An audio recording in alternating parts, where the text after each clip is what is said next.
Hey, can everyone hear me okay? Yes, I can. I can hear you. Okay. Alright, so we're recording, which is fun. Hey everyone, I am Dakota, also known as Primal Sabbath on the internet, and we're doing a IDW Transformers Comics podcast that we don't have a name for, but the episode title is Fanwank the Origins. So, there's a little fun for that. If anyone wants to introduce themselves, go ahead and do it now. No particular order, just start talking. Hi, I'm Internet Celebrity Greg from Mercy. You might know me. No, I'm Greg. I'm just here. I do a podcast called Shattercast. I'm around. I do things. I go to conventions. And, yeah, I love people and I love comic books. So, yeah. Which is the ultimate goal here. I'm thumbs up and like I'm on the video chat, but, yeah. Are we playing Two Truths and a Lie, Greg? Because I think one of those is a lie. Okay, fine. I hate comic books. I'll go next. I'm Spiros. I, pretty much lurk in every Facebook group. I'm an MMC apologist. I handle the Toy Detox Twitter account. So I'm involved with the podcast, part of the Cool Table Network, and I like Transformers and comic books. Hooray! He also works in my heart, he forgot to mention. Hello, everybody. Name is Walter Young. I've been collecting comic books for over 30 years. Been toy collecting for, 15 or 16. I'm up here in multiple TF groups and other Facebook groups as well. Plus, I work at Walmart. Benefits of getting figures from there. Nice. So everyone here is, I guess, significantly older than I am, which is fun. Hooray for being young. So anyways, we're going to start this off. By the way, shout out to the Cool Table Network. I can't think of all of the episodes, but like Toy Detox, Nerd Rage Radio, Stasis Lock with Shattercast Uncut. I think we're all kind of part of that whole deal. This will go up in a video form where we'll have some screenshots of the things that we're talking about later on the ROC YouTube channel. So if you audio listeners want a little bit of pictures to go with stuff, that'll be the way to kind of enjoy this the most, maybe. So anyways, we're going to start off with Megatron Origins. Just kind of a brief overview. This is not where things chronologically start, but where basically the storytelling essentially starts for the IDW universe. If we started with chronological order, we probably wouldn't have started this for like another 2 months. So, is everyone in agreement? Yes. Cool. Yeah. Alright, so basically, it starts out, you see this ship just kind of landing at a mining facility, and there's a senator on it. Everyone loves senators, right? And he's putting all the miners out of work. And one of them, a nobody, speaks out, and looks like one of his guards just kind of like stabs him profusely. Which kind of triggers Megatron into bashing this guy's fucking brains in. Which, they end up opening fire on all of the miners. They round up the survivors, they're sending them to a penal colony before they take over the ship and blow up the escort, I believe. In which they make an escape to the great city of Kaon, which is kind of like the slums. It's I think they called it like the worst city ever. From there, Megatron gets his humble beginnings as a gladiator, and then starts this big uprising of fighters, and eventually he overthrows the kind of local government of Kaon and starts killing shit profusely, runs into Sentinel Prime, and then bashes his brains in, essentially. Seeing a pattern here. And I think that's about the best of the overview on that, without spoiling too much and spending, an hour on the story, because there is a lot of stuff that goes on there. at the end of it, whenever Megatron's sitting on a makeshift throne of, I'm guessing, broken body parts, Soundwave asked him, hey, what's next? Megatron said he had a few ideas. One of my favorite actual lines in this book, and it's one that I kind of took notes on, was whenever he was going up against Sentinel, Megatron said, "I've heard it said we only gain wisdom through suffering, and tonight I intend to make you very wise." I thought that was some brutal gangster shit. So... yeah, that's pretty much the only line of dialogue I remember from Megatron Origins, prior to rereading it. Yeah, it definitely sticks with you. If anyone else have anything they kind of wanted to add to it, any of their favorite parts? Yeah, I have a couple. Not just these are just little incidental art things. I wouldn't call them spoilers because they didn't really affect anything. The fact that when you first see Megatron in the pits, he's murdering Psykill, and then he reveals his glorious mane of hair that's hidden under his helmet. So everyone who said that MP-36's helmet was too big, he's got to hide that hair. Yeah. That was... I call it Megatron's party hat. The fact that, and you never see it again. You never see it again. Yeah. Ever. Yeah. It's cool to see how he meets, some of the key Decepticons, and even some of the ones that you don't think of as key, but still factor, like Rumble and Frenzy. I mean, they were definitely main characters, but, would you say they were key?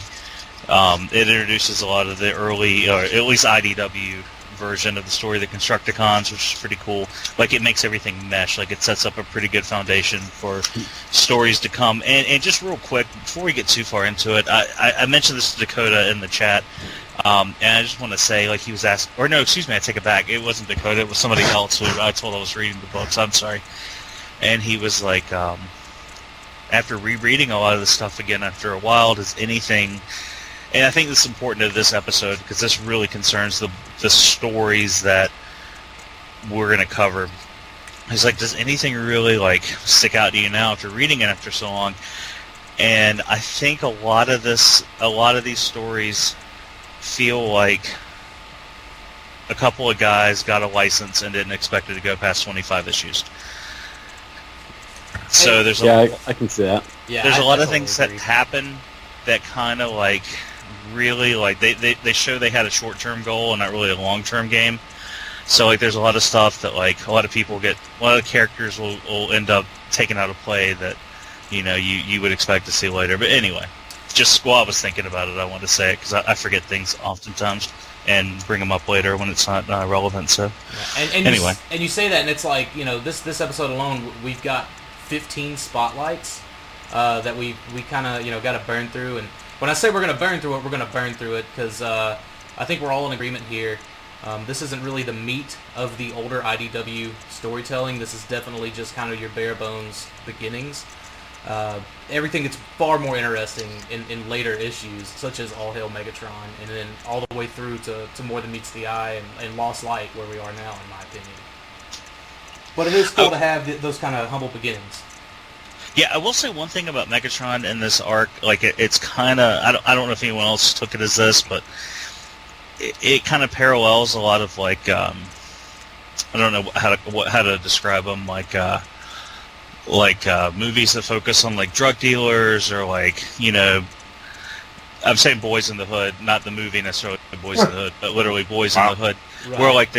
where they start off as these they're always sympathetic characters, at least in my eyes, but they start off humble and then you see them kind of not necessarily their intention, but if you look at Spotlight Megatron, they start off as these sympathetic characters and they kind of grow into these roles where if you look at Megatron, I'm trying to find it, where he just got his upgrades and the Seekers are coming up and he's laid up like a fat cat drug dealer, you know what I mean, he's laid up like a crime boss and he's like, what do you want? And it's just it was this sudden kind of almost overnight change Right. to show that and they offered themselves as flyers, and he was like, well, that's good, we need some of those. Something I liked was you mentioned Rumble and Frenzy, but the introduction of Soundwave.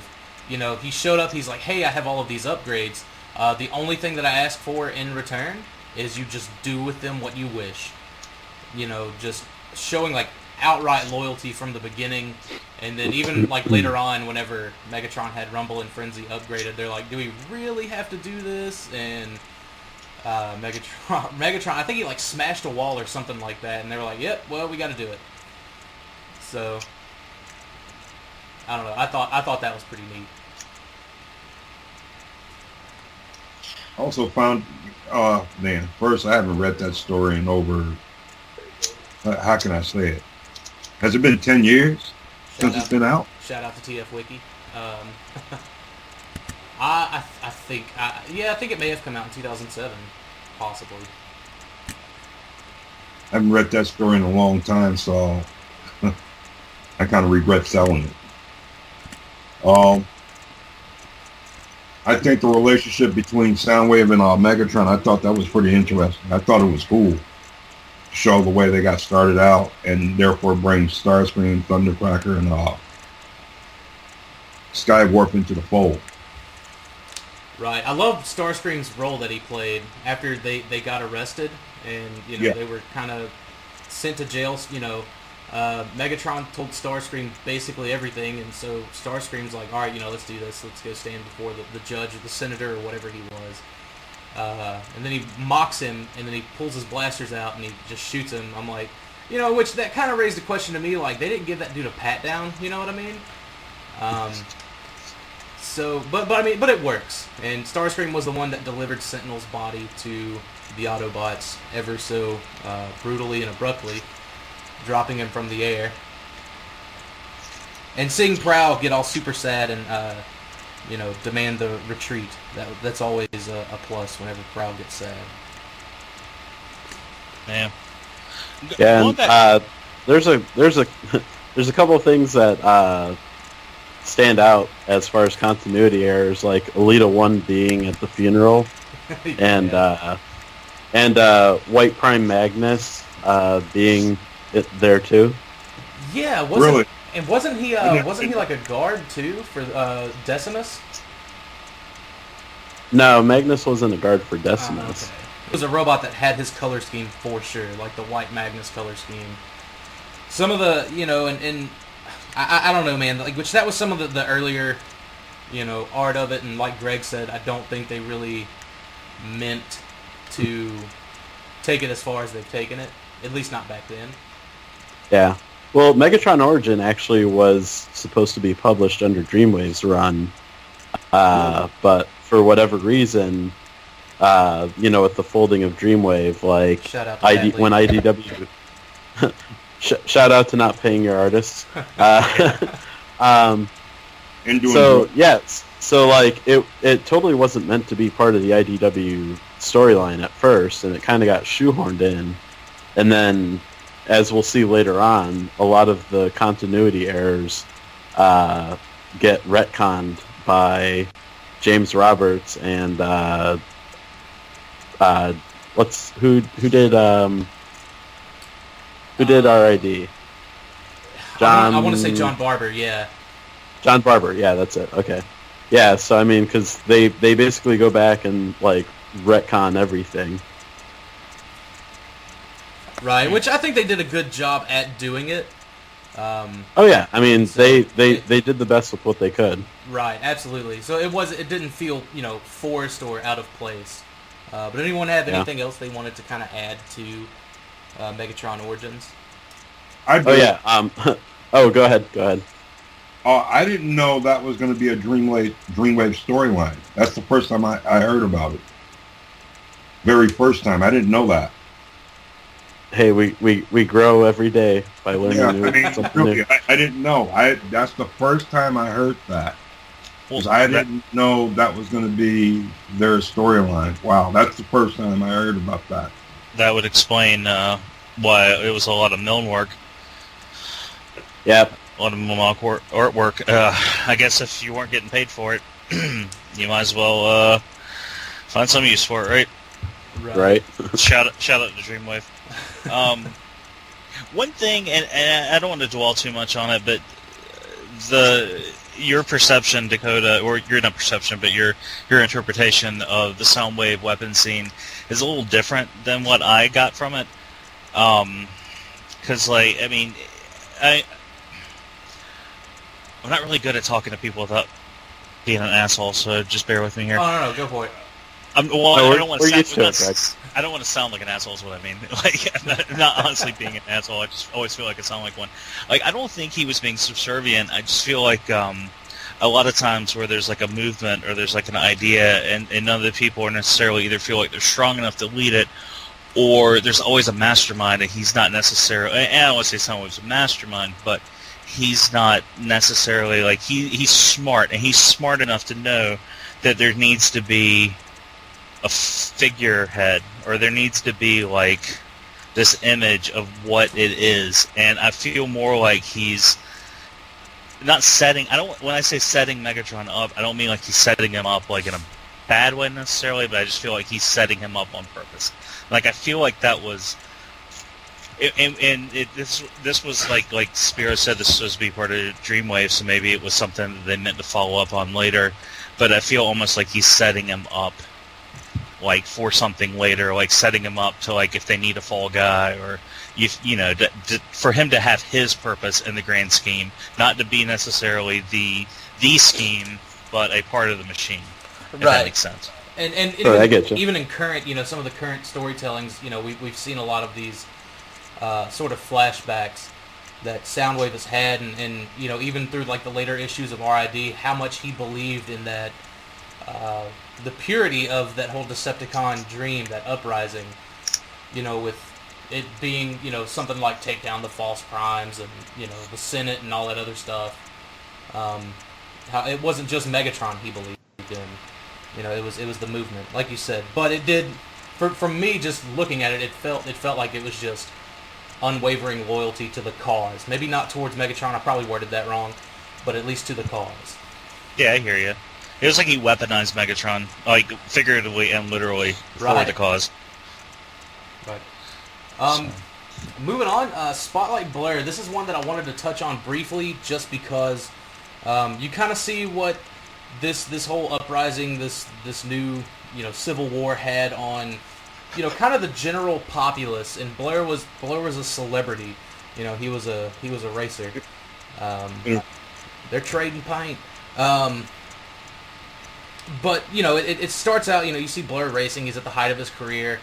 He runs into a fan who he doesn't remember the name. Whenever they run in, he runs into him later on. Zeta Prime shuts down the races, which sends Blair into a drunken stupor. And he runs into that same fan, and he was like, "Hey, you were who again?"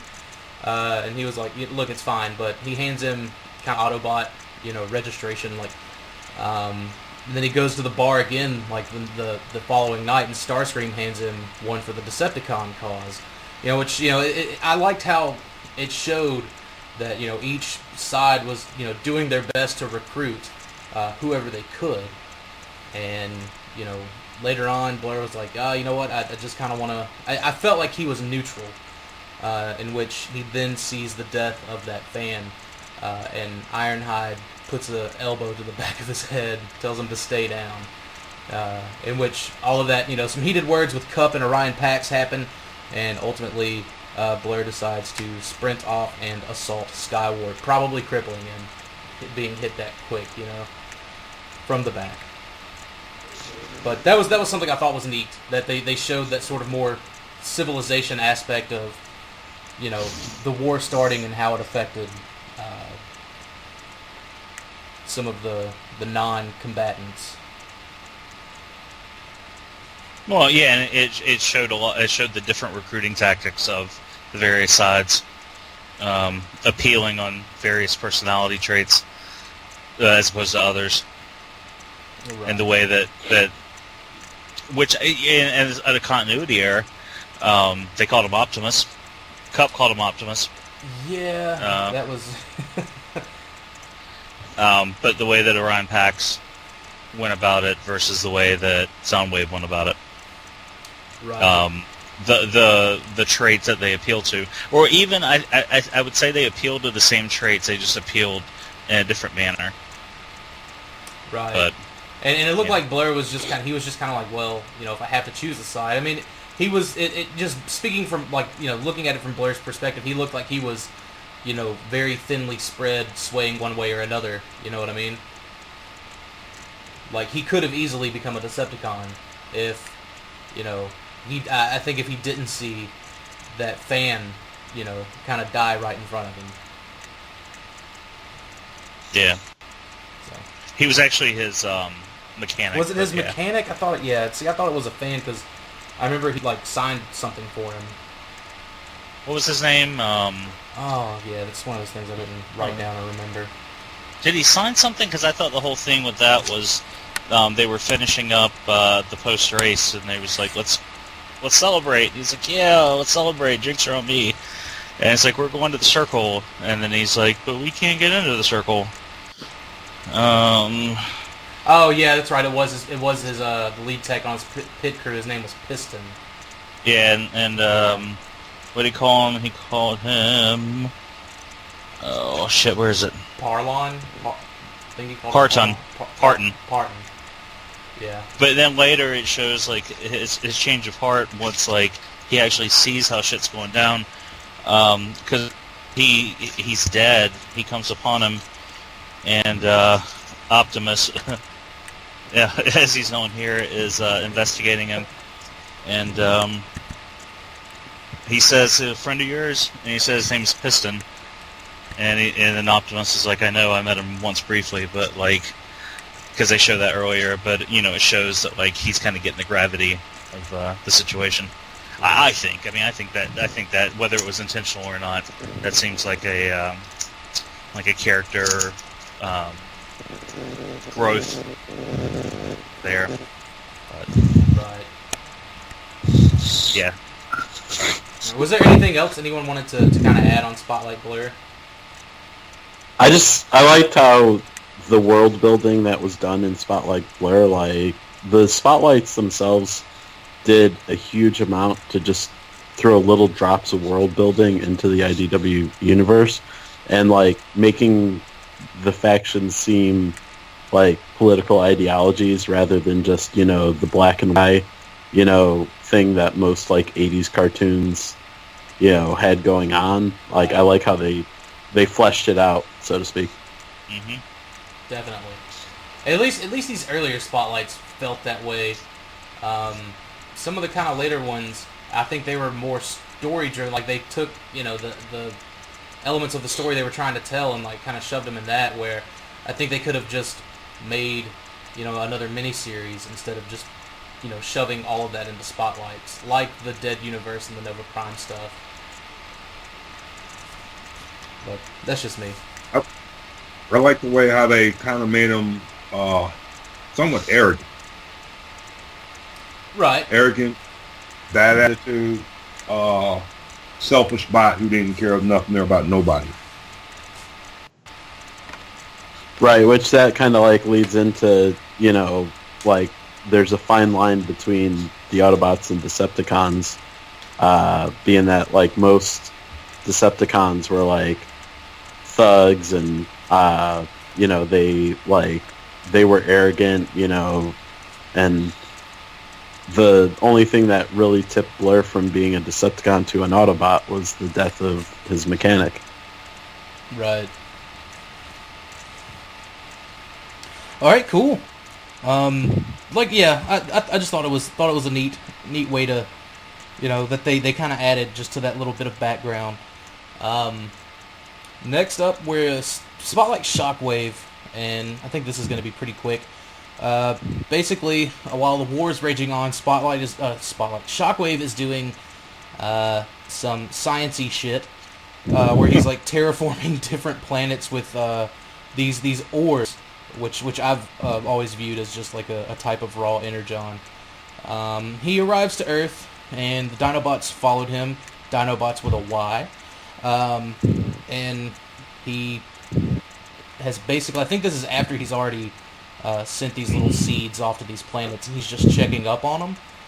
When the Dinobots followed them, it was very Beast Warsy, which you guys know me. I'm a Beast Wars guy because they had to take the organic dinosaur forms, which I like to see personally.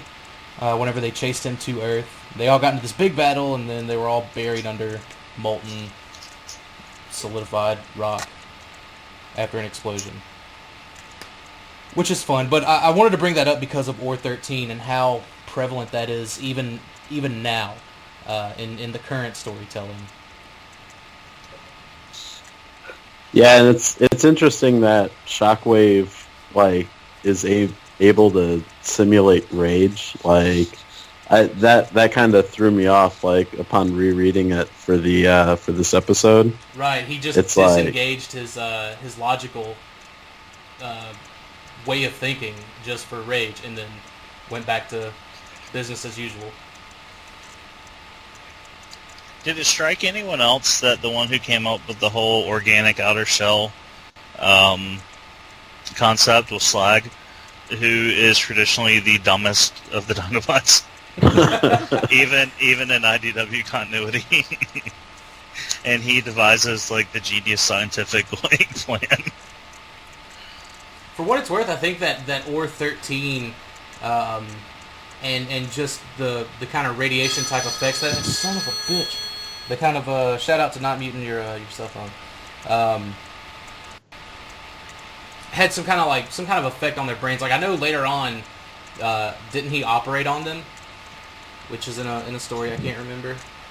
Possibly, I have to go back and double check on some specifics, but Yeah. Wasn't it the Fall of Cybertron storyline? Yeah. Where Was it Fall of Shockwave- Cybertron? Yeah, it was. I could have sworn they did it in IDW, which is why Grimlock was kind of stupid. Which he wasn't super stupid, but he was still kind of stupid. oh, yeah, that's from Fall of Cybertron. But hold on, there's a reason behind that too. And I may be getting ahead of what we're doing too. Yeah, it had something to do with this processor being damaged, if I'm not mistaken. But we'll cover this later. I mean, it's not like we need to wait for me to find the answer, but Right. That kind of takes us into Spotlight Soundwave, which this takes place in a very interesting point in time, because this takes place, I think, it takes place in 1984, where Soundwave was kind of on a reconnaissance mission, taking his iconic cassette deck alt mode, which, shout out to the 80s. I think he used some of his supersonic powers to kind of convince this construction worker to take him, didn't he? To just kind of carry him around with him everywhere. Where he then runs into Bludgeon and his Facimals, and they discovered the quote-unquote Ultra Energon, which I believe was the Or 13, which plays into the stuff that Shockwave was doing. And I think they even see the team digging up Shockwave's cannon, if I recall correctly. yeah, they started at the end. Yeah, they started to dig up. It shows them digging up. They uncover Shockwave hand. Yeah. I thought that was at the end of Shockwave Spotlight, or did they show it in both spotlights? No, it was Oh. Yeah, it was in Soundwave. Oh, okay. But I think the only relevance that had was, hey, they're digging up Shockwave's, body parts, which will play kind of a role later on in All Hail Megatron, because they do make kind of a knockoff, so to speak, of that cannon that he has on his hand, which is pretty cool.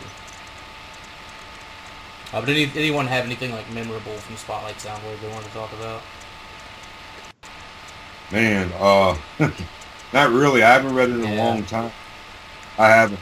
I reread all of this stuff earlier today, and nothing from Spotlight Soundwave really struck out to me other than they were digging up Shockwave at the very end of it. And, you kind of run into Bludgeon's, group. I Yeah, think which it sets up, Stormbringer, Right. because you see where Bludgeon got the idea to use Or 13 to reanimate Thunderwing. Right. I think it was kind of clever how they used the sound wave at the construction site.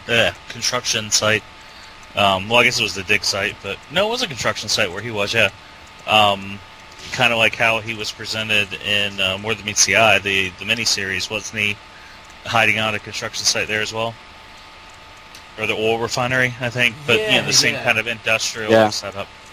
And then to have them end up in a secondhand shop.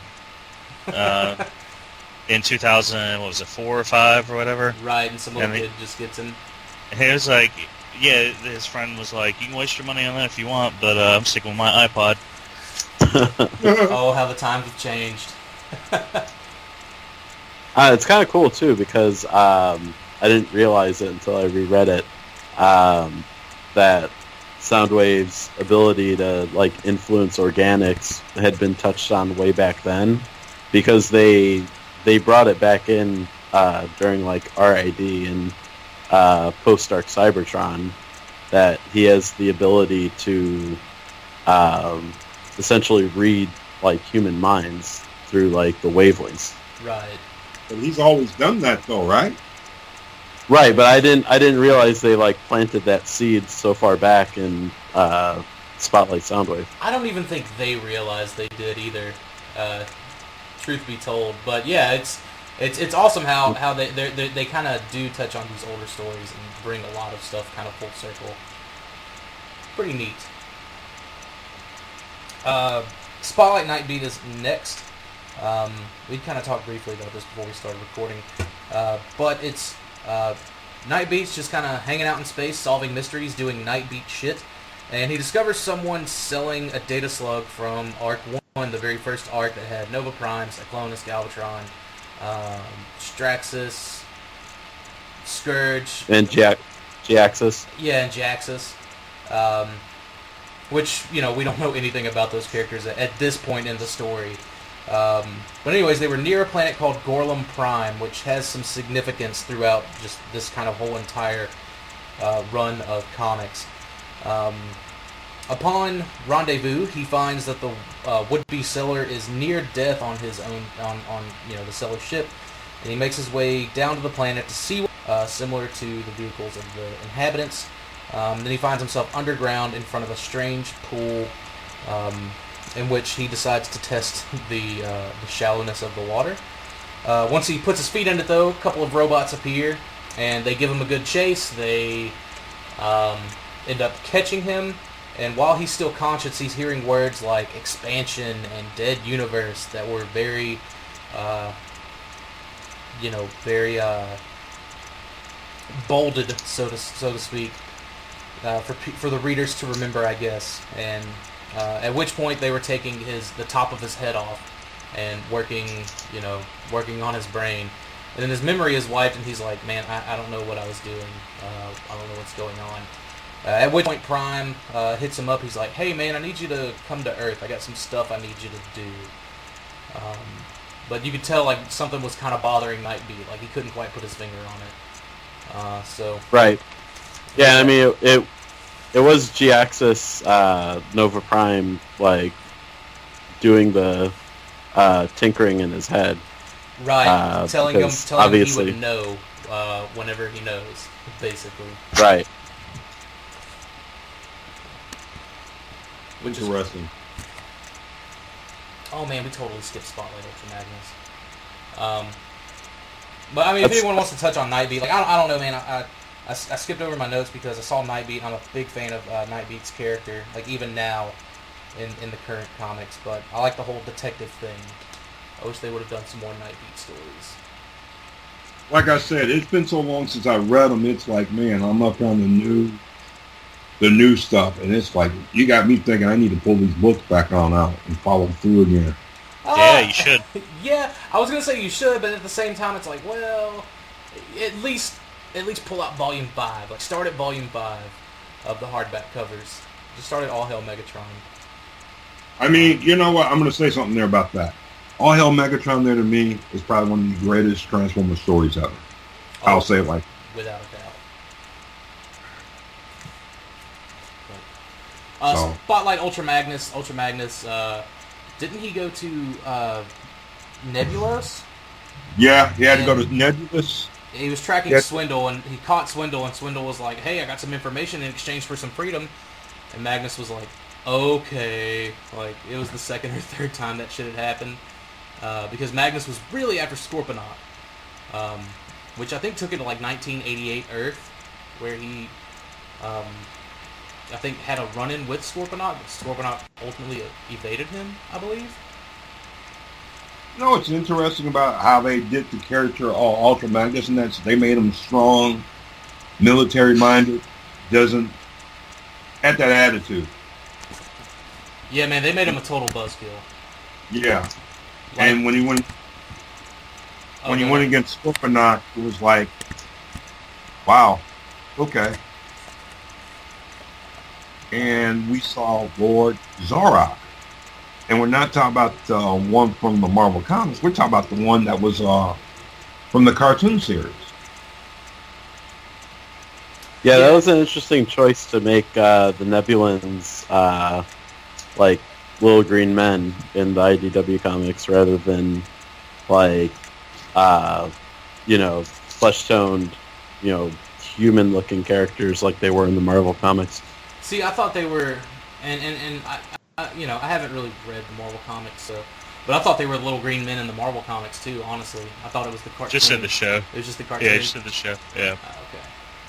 Okay. That's all right. We'll learn you Dakota on our off weeks. We'll start doing Marvel comics. Yeah, man, I appreciate that. I've got all of them digitally, so it's just I haven't read them yet. I'm a slacker. Hey, spoilers. Genrai was an old white man named Haikyuu. No. So he went this young truck driver, seeing the Great American. My name's Optimus Prime. I'm from Japan. That's good. Remember the dubs? Oh yeah, with Billy. Dub. And he's like, my name's Optimus Prime. And he like combs his hair. He's like, I'm from Japan. Or I'm Japanese. That's what he says. That brings us to Infiltration, which this was such a hard story to get through.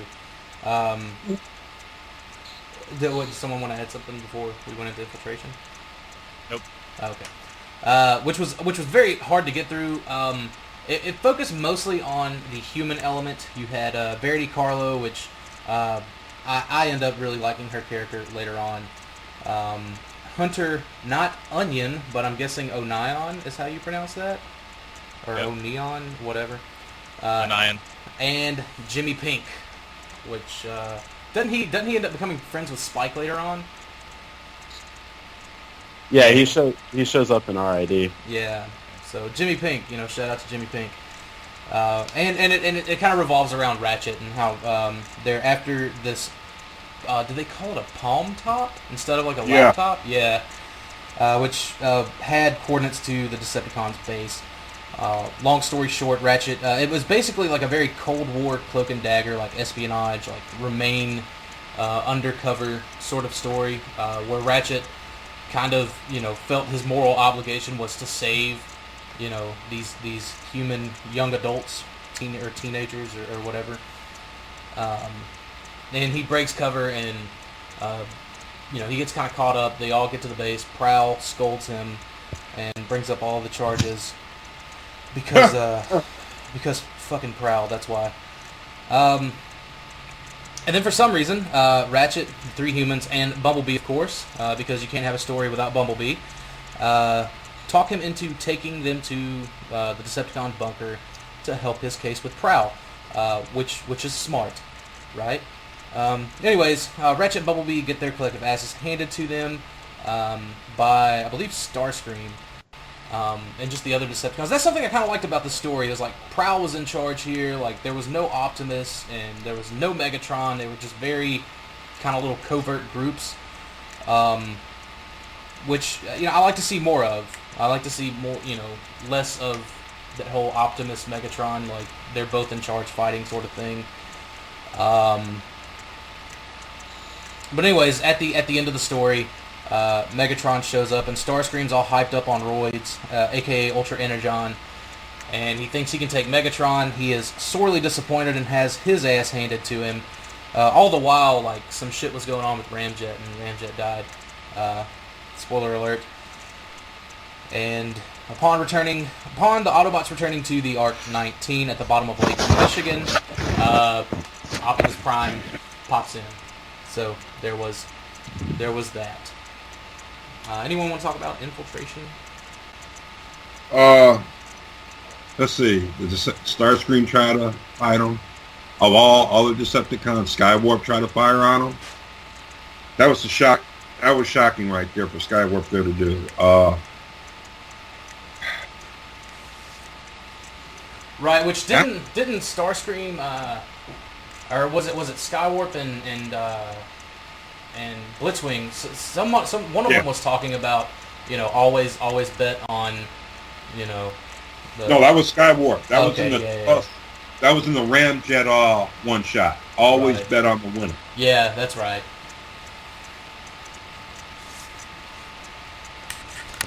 Which was cool. I mean, it was a neat, kind of introduction to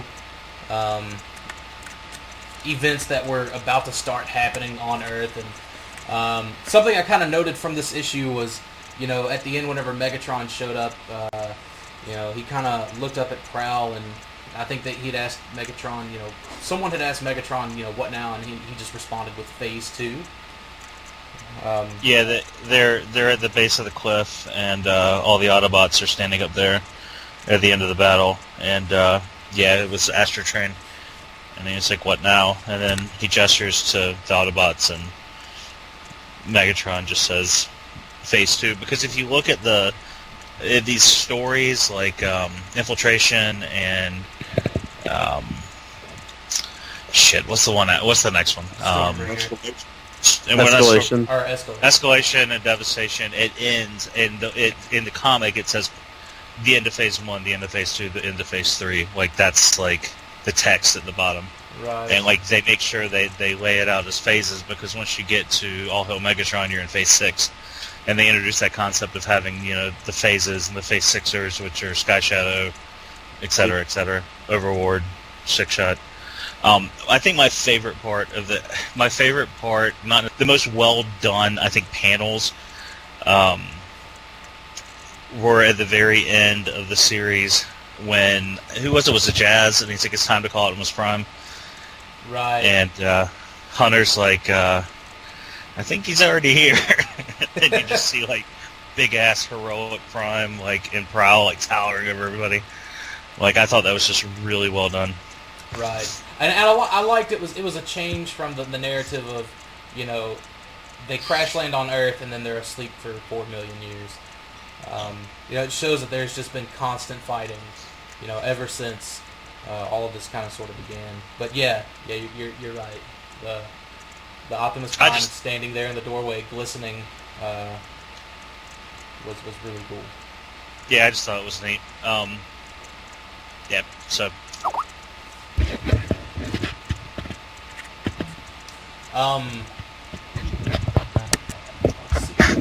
That kind of being said, let's go into Stormbringer. Stormbringer was this was what Optimus had to deal with right before he comes to Earth and its stupid problems. Stormbringer is kind of like my personal favorite from that I think we'll be covering right here. I'm a Wreckers fan, so Stormbringer hits all the right notes. Basically, in essence, an Autobot ship that has Jetfire and the Technobots on it picks up an energy signature from Cybertron, which at this point the planet was dead. And you see like a couple of flashbacks with like Prime and Megatron on the battlefield saying they need to work together. And then it kind of pans back to current day, where Jetfire and the Technobots are...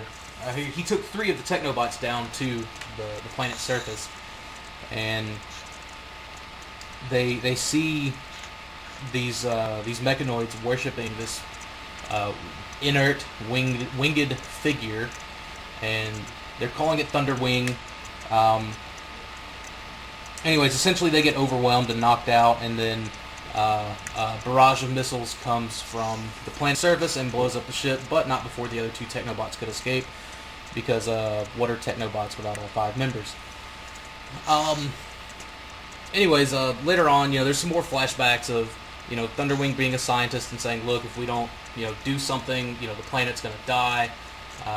He tries to reason. Soundwave said, man, don't worry about it. It's like, shut up, egghead. Yeah. And this is where, Jetfire kind of comes to, and he sees Bludgeon, and Bludgeon's saying, okay, the plan is to bring back Cybertron by sacrificing planets, because that's a thing. Welcome to the occult, everyone. And Jetfire's like, well, you're crazy. And anyways, Bludgeon said he was going to use Thunderwing as the sacrificer. He was like, but you can't control him. And Bludgeon was like, well, I made this cradle. And I think, didn't they even pull up, didn't they say something about Pretender technology with using the cradle, like as a shell or something like that? Or called it like a shell program? Maybe. Well, the whole thing with Stormbringer is like, Thunderwing didn't perfect the Pretender technology, and it drove him mad. Right. Because Megatron even chastised him for even considering, using organics, because as you find later on in the IDW universe, Megatron was basically what's the word? He's basically like a organic racist, I guess. Like he, yeah, like an organicist. Yeah, because okay, I'm sorry. He's a mechano supremacist. That's what we'll call it. Right. Okay, so yeah. Anyways, long story short, Bludgeon uses that Ultra Energon to kind of kickstart Thunderwing, and then he sends him straight to Nebulos as the first kind of sacrificial planet. While all this is going down, Prime is getting alerts from Prowse. Prowle's like, hey, Prime, I need you. And Prime's like, no, man, I got real problems here. And, Prime calls the Wreckers. He's like, hey, guys, you want to rendezvous at Cybertron? Just in case. To which Springer obliged, because Springer's a fucking badass. Anyways, Thunderwing, I think he does spread quite a bit of destruction on Nebulos, and a couple of the undercover Decepticons there radioed into Megatron, and they were like, hey, Thunderwing's back. You remember that guy? And at which point Megatron was like, okay, destroy it, kill the planet. Like, you gotta blow the planet up, so he blows up, something. Which I think he got in contact with Razor Claw's group, and he told Razor Claw, he's like, look, when he comes back to Cybertron, you bomb the shit out of our home world. Like, you blow it up if you have to, because that was essentially like the first time Thunderwing was around, like another flashback. That was essentially the reason the planet died. The planet ended up consuming Thunderwing itself. You know what I mean? Which I thought was very, very interesting how they kind of pulled that off. So. Well, Dakota, before we go any further, there is something that was left out. If I remember if this is a tie-in or not. What was the name of that series? I cannot pronounce Autocracy. Yes. Isn't that part of IDW, all 3 of those? Autocracy, that happened, well, I mean, chronologically, I think it happens probably around that time, as in the flashbacks. Okay. But and that's honestly I don't know, Autocracy, that was one of those that would have been later on, but I still wasn't 100% sure if I was going to cover it or not. Which means if you guys want to, it's totally fine. But the ASCII, the autocracy, primacy, and stuff like that, like, those were set, like, during the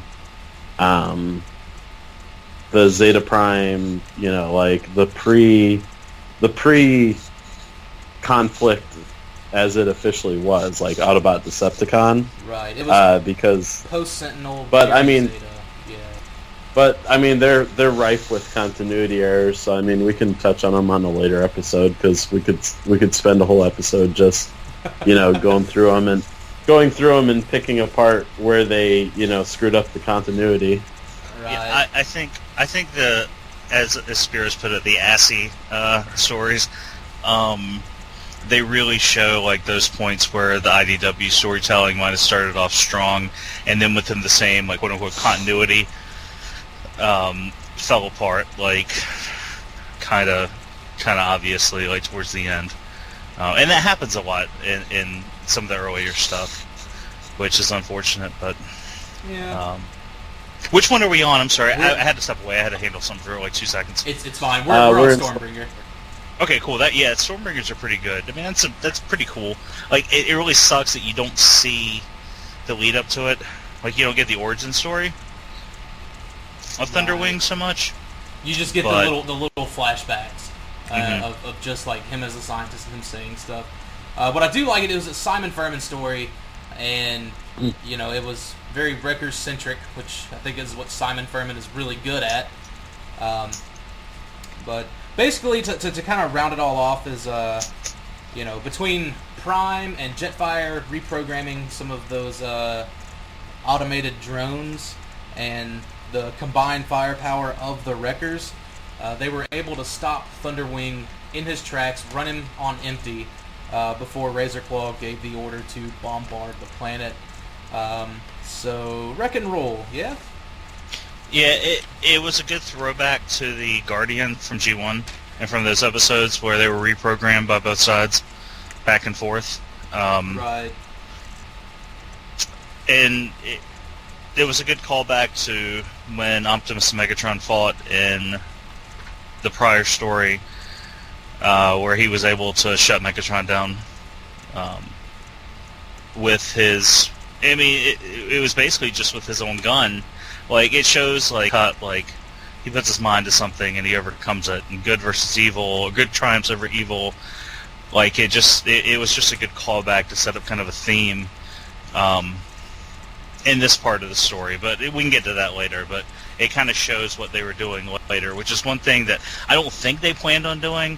But once you start getting into the death of Optimus Prime, like, I really think it stands up. But we'll get to that eventually, and then I have some notes for that. But right, and that's honestly, you know, for anyone that's going to be listening to this, like, we're just doing this, I think, as a server. We probably could have started at All Hail Megatron, but it is nice to kind of have these sort of background stories, because, you know, you start at All Hail Megatron, and then, you know, but you need to kind of know what happened, like, right before that, with you know, what happens with Devastation and Escalation, and the spotlights with Nova, or as he's referred to as Nemesis Prime at the time, and stuff like that. But the good shit's coming after this. Also of note, the events of Stormbringer were so traumatizing to Scoop that he went from being a wrecker to religious zealot. Oh yeah. Yeah, oh shit, dude, I forgot Scoop was even a wrecker, and which, I mean, he's on my wrecker shelf, but it shows how much of a, like, non-character he is. But yeah. Did anyone point out, like, how fantastic some of the art is, especially the cover art? For the series. Yeah. Oh yeah, the covers that if you put them all together, they make a big poster, basically. Yeah. Like that's one of the single best examples of ID cover art right there. I have a big print of that they kept made for me.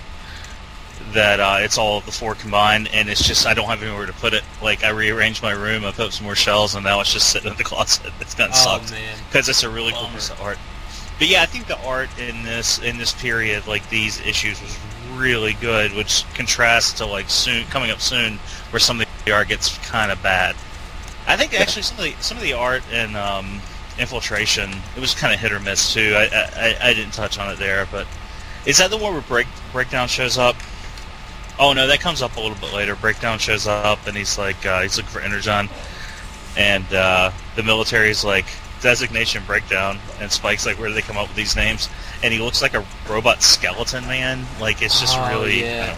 That's the beginning of the ongoing. Okay, I'm sorry then. Yeah, okay, so I'm way ahead.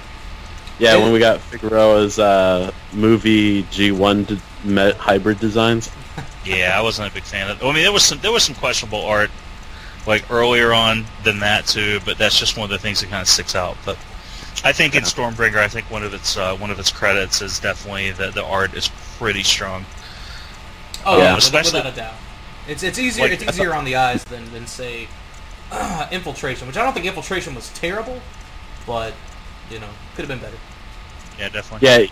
Yeah. In Infiltration, EJ Sue, he was doing something pretty unheard of, which was like watercolor comic book art. So that's why it's a lot of like light pastels and not really crisp edges in Infiltration.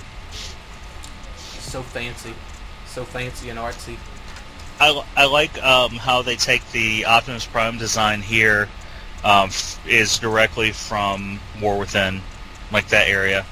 Yeah. Era, not area, like from Dreamwave. Like that was pretty cool, like kind of continuity, so to speak, between the two series. So also the best thing about Stormbringer when it came out was like IDW was really, really pushing the concept that it was just robots in space with no humans. Yeah, that's always a plus. For me at least, like that's why I just didn't care for Infiltration again too, was the human element. Where I think Last Stand of the Wreckers handled that really well because it was just one human and she was in like an exosuit. Yeah. And she kind of held her own for like all of that super traumatizing shit. I think she really went above and beyond with it. Well, to be fair, she handled all that shit because she got super traumatized in Infiltration. But yeah. What story was it? And I'm probably getting ahead of myself. Like where don't they like transport them to space, but they forgot to like pressurize the room or something like that, and they all like fell out? Didn't they all like kind of borderline die or something like that? I think I know what you're talking about. Yeah, they're all like choking. They're like, "Oh, oops, sorry," and they like turn on the oxygen or whatever. Yeah. But yeah, I can't place exactly which one it was right now. But yeah, I know what you're talking about. Yeah, I thought that was kind of sort of funny in a really fucked up way. But that brings us to Spotlight Cup, and as far as like a chronological order of things, this is the shit Springer had to deal with after Stormbringer, which they kind of make note, like, basically what happens is Cup has crash landed on a planet covered in strange yellow crystals that make him feel really good, even though he's a malnourished, skinny, like toothless mess. They made him into a meth addict.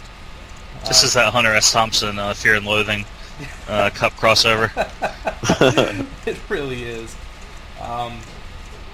He has like conversations with who was it, Outback or Fallback or someone like that. It was a dead Autobot. Yeah, Outback. Some nobody. Half of Outback, actually, to be precise. Yeah. But that was like during the daytime, and like he was, carrying around this bludgeoning device, and if he found someone like needing help or whatever, he would just kind of bash them till they died. And at nighttime, he was scared by ghosts and zombies, and come to find out, the zombies were actually Transformers wearing like exosuits to keep them safe from the radiation. But like Cup didn't see them that way; he just saw them as like zombie monster things coming to get him, and he was actually like at a very critical point of like spark meltdown or something like that. And yep. That's whenever Springer kind of got back, and he was like, "Sorry, I was saving the universe." and he was asking for like an update. He was like, "Is my quote unquote specialist here?" They said, "Yes, he is." And then we find out later that it's Trailbreaker, aka Force Field Guy. Yep. He loves that nickname. If you ever meet Trailbreaker in real life, he's an excellent guy, just the best. Also of note, the planet that Cup was on was one of the 13 planets Shockwave seeded. Yeah, that's right. So they send Trailbreaker down, and since Trailbreaker's got a force field, they didn't have to put him in an exosuit, essentially. So, while Cup was having his deranged, coming downs, he sees Trailbreaker, which kind of, threw him off just briefly for Trailbreaker to get him and recover him and bring him back to the ship that was in orbit over that planet. At which point, Springer was wondering, was it worth it sending all these Autobots to their death just for Cup? But kind of what Cup represented in the grand scheme of things was, I think worth it. Everything Cup had done, trained pretty much all the Autobots on how to fight, because apparently Cup was the first fighter ever. Yeah, that leads to that scene, and not to give too much away, but between Springer and Prowl, where Prowl's like, "I'm shutting you down," and he's like, "Well, he's like, we got to do it," and he's like, "Well, how many is too many to die?" And he's like, "Well, I would do it, you would do it." He's like, "Well, I'm telling Optimus," and he's like, "Well, Optimus, do you think he wouldn't be here doing it too?" Right. And he's like, "Probably, but okay, fine, let's just not tell him though. Let's just not." Let's keep this our little secret, huh? Yeah. And also, at the risk of spoilers, you mentioned the bludgeoning device, and I thought that was one of my favorite. That was one of my favorite parts of this issue. The bludgeoning device is fucking Sandstorm's arm, or not Sandstorm, but Outback's arm. Or Outback's arm, yeah. And then at that one point, he knocks off a head, and he's like, Outback, always willing to lend a hand. And it was just so cheesy, but it was just really well done. This was one of those things where at first I didn't care for the art until I got to the end, and then I realized why they did it. Yeah. But this was kind of Nick Roche books too. He did Spotlight Hot Rod, which I decided to skip over because I don't think the Hot Rod Double Dealer story really has any weight to it in the overall kind of scheme of things. As much as I love Hot Rod as a character, I just felt... well, yeah, because they completely dropped the Magnificence as soon as All Hail Megatron kicked in. Yeah. Everything from the Asian series and everything was just dropped for All Hail Megatron because... and I'm just going to establish myself as the guy with all the useless information.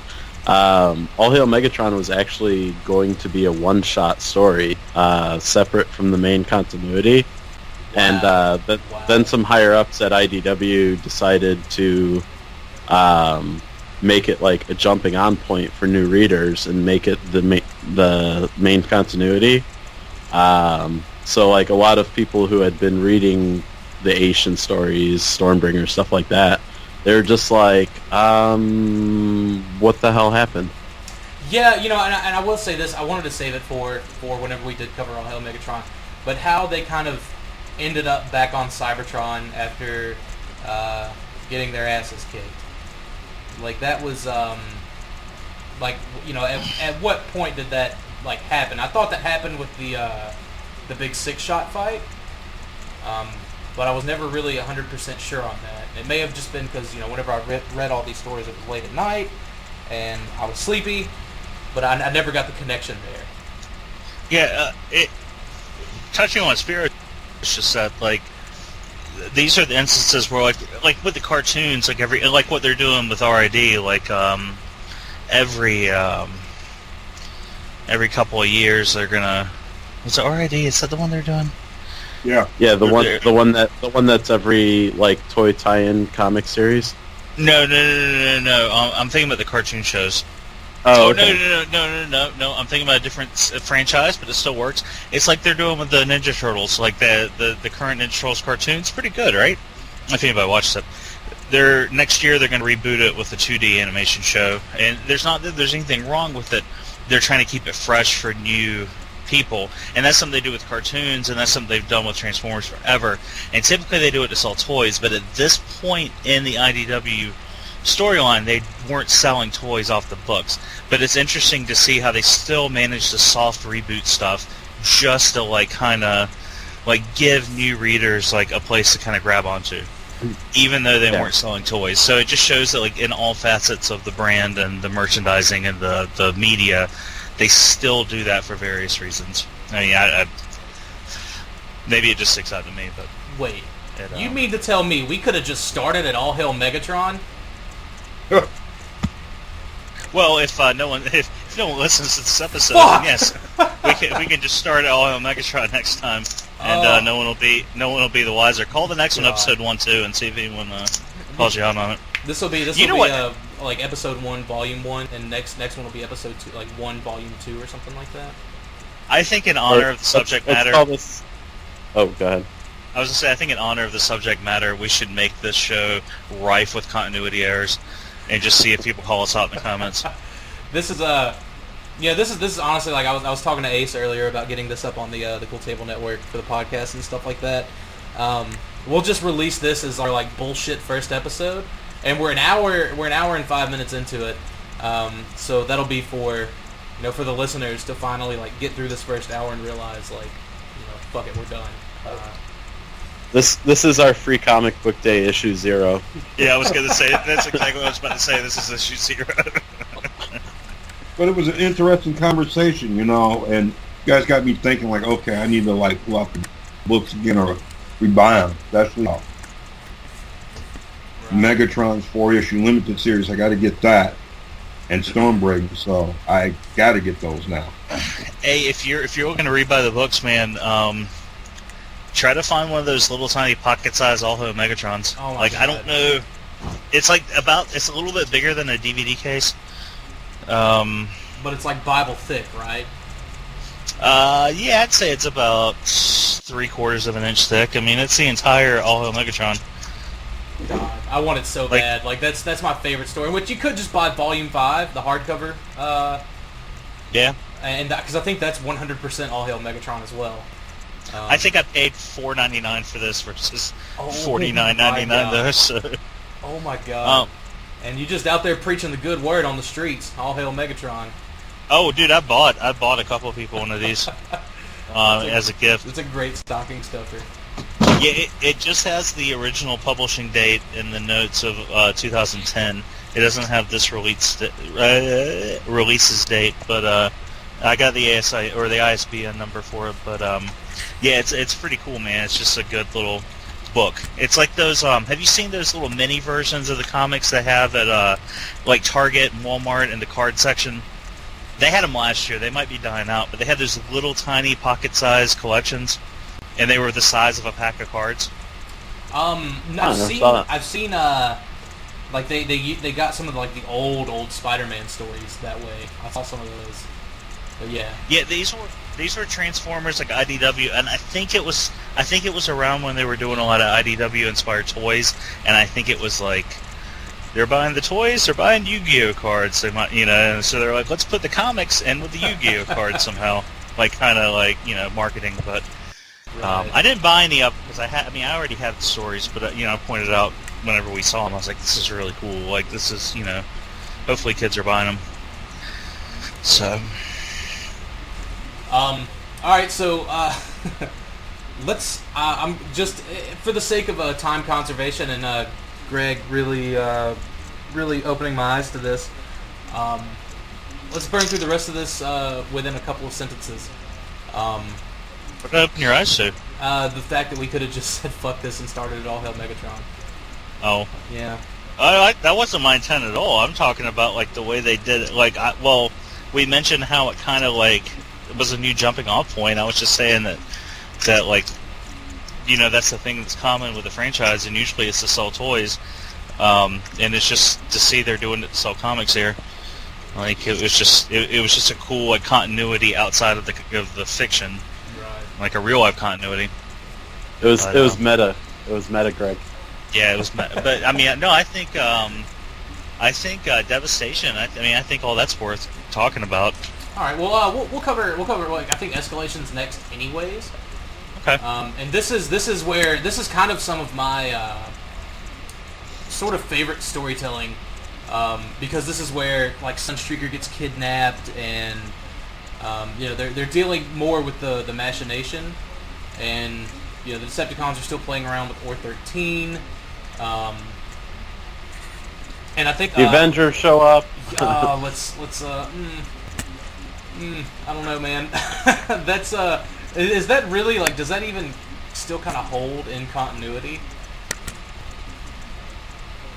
I don't honestly know because I think it was just some gimmicky one shot, and but it's weird because Spotlight Ramjet tied into Avengers and Transformers crossover.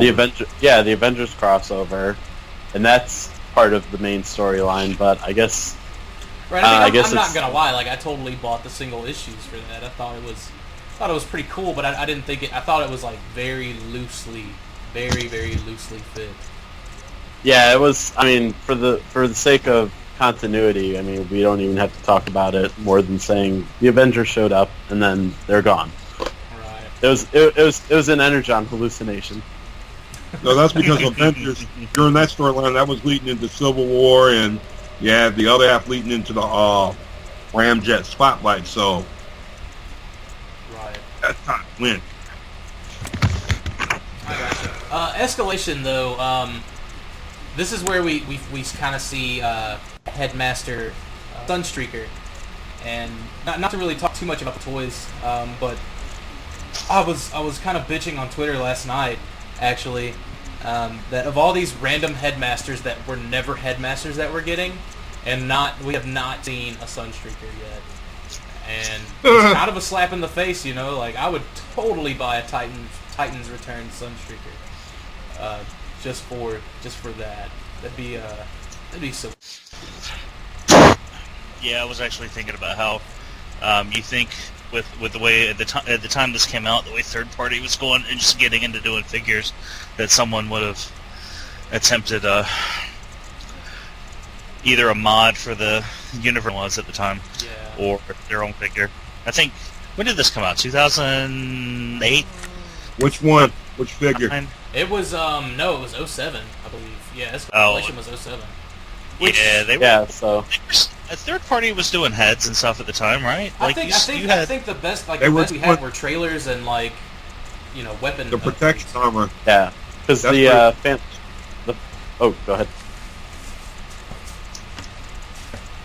I think the Fans Project armors didn't start coming out until 10. I want to say 2010. No, the Fans Project Cliff Jumper kit was like the first ever third party kit that gained notoriety, and that came out in 08 because Classics was 07. Yeah, that's right. I know that because every time someone has that thing posted for $50, they always explain to you why. Yeah, well, exactly. But I'm saying they always tell that story. This is the first third-party kit. Well, it's the first third-party that was mass third party before it was really third party. It was just here's a rocket launcher, and didn't it come with a new head? I can't remember. I mean, it's been so long. Yeah, it came with a new head because Classics Cliff Jumper was just a red bumblebee. Yeah, it was a head, bumpers, and weapons, right? Yep. Yeah. I never had it. I had part of it.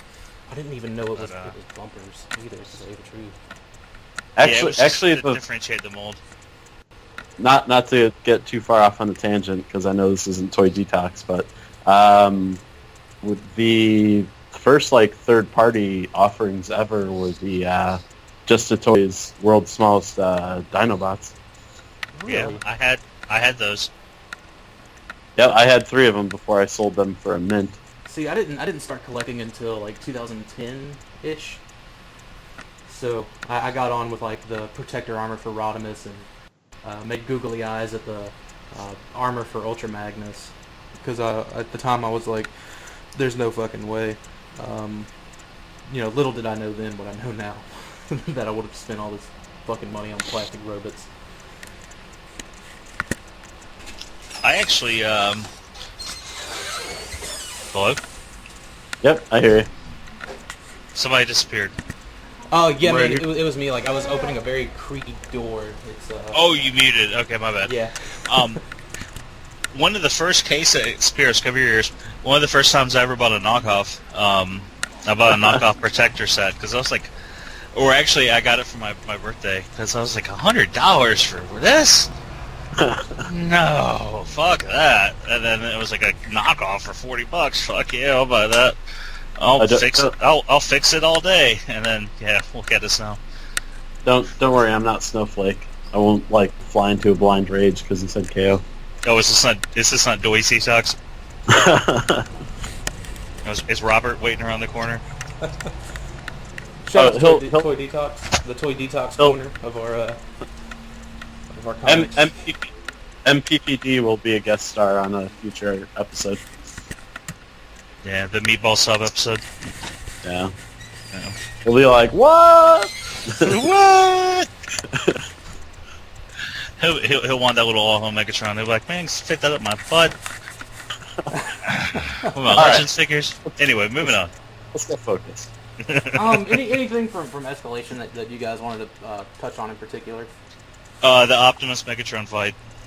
Oh yeah. The way they Almost- set up the whole issue. Almost as good as the Optimus Megatron fight in All Hell Megatron. Yeah. Well, the way they managed to fit in the trailer and roller, like, Yeah. Was this where, was it Escalation or Devastation where Six Shot showed up? Escalation. Okay, and I'm sorry, just like I was burning through them all earlier. That was where he lost, and he like transferred the Matrix and the consciousness through Roller, right? Yeah. well, Megatron was beating him, and then he got the advantage because they set the whole thing up. Like, they show him, what do they call it in this book, orbit jumping or orbit, whatever. And they show him coming down, and then you see the trailer, like you see him in truck mode, and the trailer comes down in the background, and you're like, what are they going to do with this? And then as the story goes on, then he's fighting Megatron, and then Megatron's about to get him, and then he gets shot in the head, and then the scene flips around, and you see Roller. Megatron's like, oh, I forgot about him. And then while he's distracted, Optimus pretends to die, and he transfers himself into the trailer component, and he hides out until Megatron's focused on something else, and that's when he pops back up, and he's like, "Brr, I'm Optimus Prime." Yeah, and something now that you mentioned that, whenever he was kind of being transferred, he felt a sinister presence. Mm-hmm. Which That's a setup. sets us up, for another good old-fashioned story. But yeah, I really, that was very interesting. Like, that is where I feel that maybe they could have cut the rest of the stuff and gone straight to All Hell Megatron, because that did seem like a lost battle where Optimus was severely damaged. You know what I mean? Right. Megatron was souped up on that Or 13, Yeah. big time, like steroid up. Yeah, I was gonna say something with Decepticons and roiding up in these earlier IDW issues. There's got to be a subtext there for something. Well, and I get what they were doing. I mean, they were trying to establish, like, what this Phase 6 thing is, and, like, they were trying to lead up to All Hell Megatron and show that there were phases of, like, the operations, and they did so in 6-issue story arcs. Like, a set of 6, a set of 6, a set of 6, 6 times 6, leading up to Phase 6, which was All Hell Megatron. But, Didn't they skip a couple of phases too, though? Like, didn't they skip 4 and 5? I don't... Yeah, because Megatron... he jumps right to it, yeah. Yeah, because Megatron's pissed off when he loses to Prime, so he's just like, Jumps to 6, fuck. yeah, He's that's like, fuck it, call Six Shot. Yeah. He's like, fuck my own protocol. Just get one of the heavy hitters in here. We're covering that in this too. We're covering this. We're covering Devastation. So, Right. anyway, I'm sorry. Oh, it's fine. Something I forgot to mention during Escalation was whenever Starscream, challenged Megatron. Like, Shouldn't that have put him on the list? You know, the list. I think the main players are exempt from the list. I think the money makers are. the original 20 from the Yeah, I think the Nemesis crew is exempt from the list. all except for Megatron. Apparently, like he makes it to the list. Spoiler alert. If anyone even knows what list we're talking about. But we're jumping ahead. yeah, we're jumping way ahead. Yeah. That's some good talk. Oh That's my some good God. conversation. I cannot wait. So hey, some things that I picked up on when reading up for the this episode, like things that were brought up and then just immediately dropped, like the Decepticon secret police. Like that Bonsaitron apparently was the head of, and then like we never hear from them again. Well, they had that was some of that like shadow toy marketing in there, because they had that Bonsaitron Revenge of the Fallen movie toy to sell.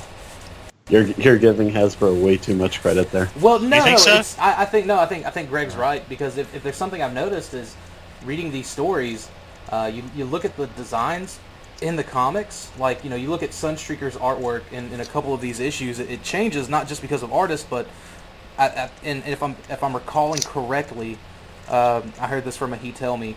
Hasbro often steps in. Yeah, Hasbro often steps in and says, "Hey, look, we want you to use this toy design for this comic." Yeah. And it was made apparent, like Sunstreaker's look. He looked just like his Universe toy. I believe in like during the Escalation period, and like even right before. Yeah, I remember that. So. I'm not saying it's a thing. I'm not saying it's aliens, but it might be aliens. I'm not saying it's Hasbro, but Hasbro. Shout watched that out this to weekend. HasCon. Isn't that going to be fun, guys? Y'all going? Hell no. All right, everyone's going. I'm not going. I'd go if I was closer. Fuck it. you might just have, Greg. You might just have to settle for. Nah. You know what? If I wasn't going to TFCon and Riot Fest this year, I would I would drive down, because it's not that far for the old Robocon. I will say this: like I'm definitely going to that. Like that kind of ticks all of the right boxes for me. It's something small, kind of startup. Reminds me of like the older BotCon days that I never got to go to. Are they doing it? Well, I've heard some different things. I don't know if this is the forum to ask questions, but didn't they have that hotel like on contract from BotCon? This is just hearsay. This is what you call it, a he tell me. They had that on contract from BotCon, and they had to use it, so that's why it's there. No, I don't believe so. Like normally they do get that stuff ironed out. They normally get the hotel stuff ironed out around, I think between like November and January, or like something around that time. Don't quote me on it, but it's normally handled, not as early as people would think. Like there's only been a few years. I think there was only 1 year where it was like they announced the location a year in advance. Because they already had things worked out with the hotel. Because they just like any other kind of convention, like they'll take bids on, what hotels are offering what and for rates and things of that sort. This just happened to have been close, and he was able to work out a deal because, like the space would have been way too small to accommodate anything of the BotCon size. Oh, okay. So. Okay. Yeah, I'm probably not going. I'm going to TFCon, definitely, and I'm going to Riot Fest. I don't know if anybody knows what that is. It's in Chicago. What if you want to explain? Like again, we're getting a little off track, but I think it's fine. It's a podcast, man. Yeah. If you want to be part of the Shattercast Cool Table Network, you gotta go on tangents, man. Right. Keeps it fresh. We got Star Wars news coming up next. All right. No, Riot Fest just a music. It's just a music. It's a 3-day music festival in Chicago. Oh, that's cool, and, man. Sometimes in Denver when circumstances permit. But one of my favorite bands is doing a reunion show. There's actually a few bands doing reunions, and it's very eclectic. Like I'm gonna see Jawbreaker, which I don't expect any of you to know who that is. 9 Inch Nails and Wu Tang, I know Wu-Tang? those last two. Yeah. all at the same thing. Oh, dude, that's my scene right there. There's like I don't know, like 100 and some bands, and like there's still more to be announced. Like they have rides, like it's cool, man. It's at used to be at Grant Park, now it's at Douglas Park in Chicago. Oh, you come back to my city. Coming down here. Come down, Daredevil. It's a lot of people's city. It's not hell My sketchy. city. Come on now, my city. Yeah, dude, My you'll be able to hang out with Sergio, and you guys can share dank memes. Dank memes, fucking Shout Sergio. I out love to that kid. Sergio, man. Oh yeah, we're going to the dank meme store. We're going to Oh, so you're going to Rip? we're going to Shrek's Pizza. Yeah, we're gonna go to Ripped, and we're gonna solve the mystery of the missing fan T-shirt submission. I don't know if anybody's following that drama. Wow. Yeah. Some real night Bring beat shit going on. Bring in some THC drama. Hey man, it's the people's drama. Hey, I got a question. Getting back to IDW here for a minute. Oh shit, Oh, get back on track, Walter, please. No, I'm getting ready to ask. Are we? I mean, even current IDW stuff that's out right now, is this probably the best written Transformer comics we have seen? Like the current, like the stuff that's coming out now, or the stuff we're talking about right now? The stuff that's coming on out, the stuff that IDW's been doing, I would like to say.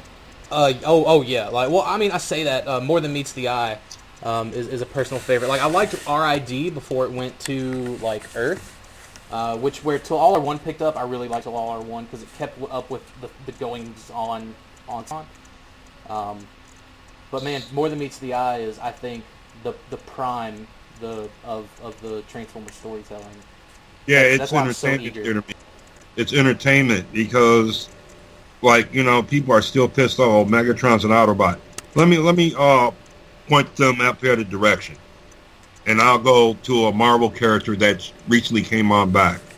Let's go with Doc Ock. Switched with Peter Parker and became the superior Spider-Man. That worked. It sold. The same thing with what is it? Lost in Flight now. Yeah. Megatron being on there, it's been selling. It's a popular book. So I like it. One of my favorites. Without a doubt.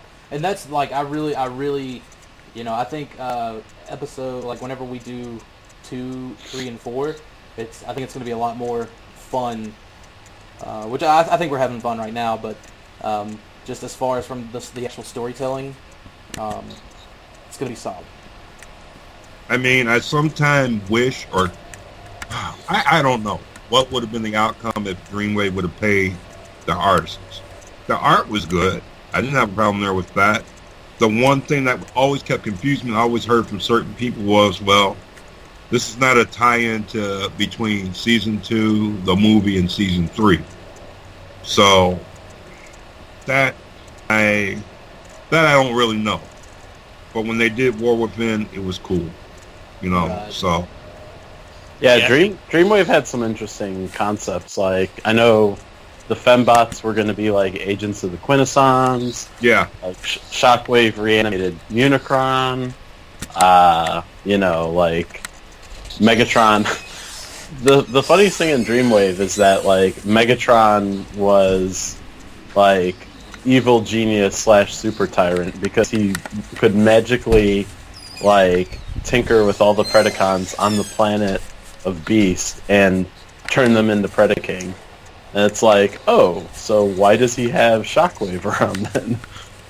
Yeah, I mean, they showed his engineering skills in Season 2 of the cartoon, so it's like, they showed it. Something that I liked a lot about the Dreamwave run was the Fallen.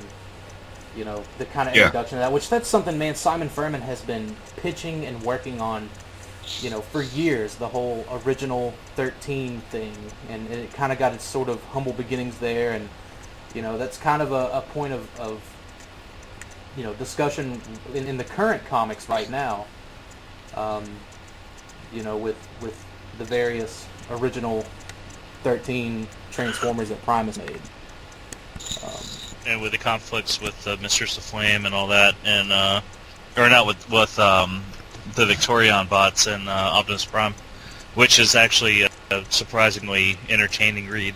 Yeah, probably because it's just batshit crazy with the Junkions and the Shirkticons and the Quintessence ship from the movie, and like just all these random fucking things thrown together. Shout out to nostalgia. Yeah. But, getting kind of back on track. I think Spotlight Galvatron is next up. This is where we see some more of that kind of dead universe expansion stuff start to happen. It starts out with an anomaly. It looks like kind of like, to me, it looked kind of like a black hole opening up, or maybe even like a transwarp portal. If any of you guys are into Beast Wars, in which Galvatron kind of comes Beast out. Wars. I don't acknowledge that as real Transformers. Oh, I'm kidding. Wow. Ow, my heart.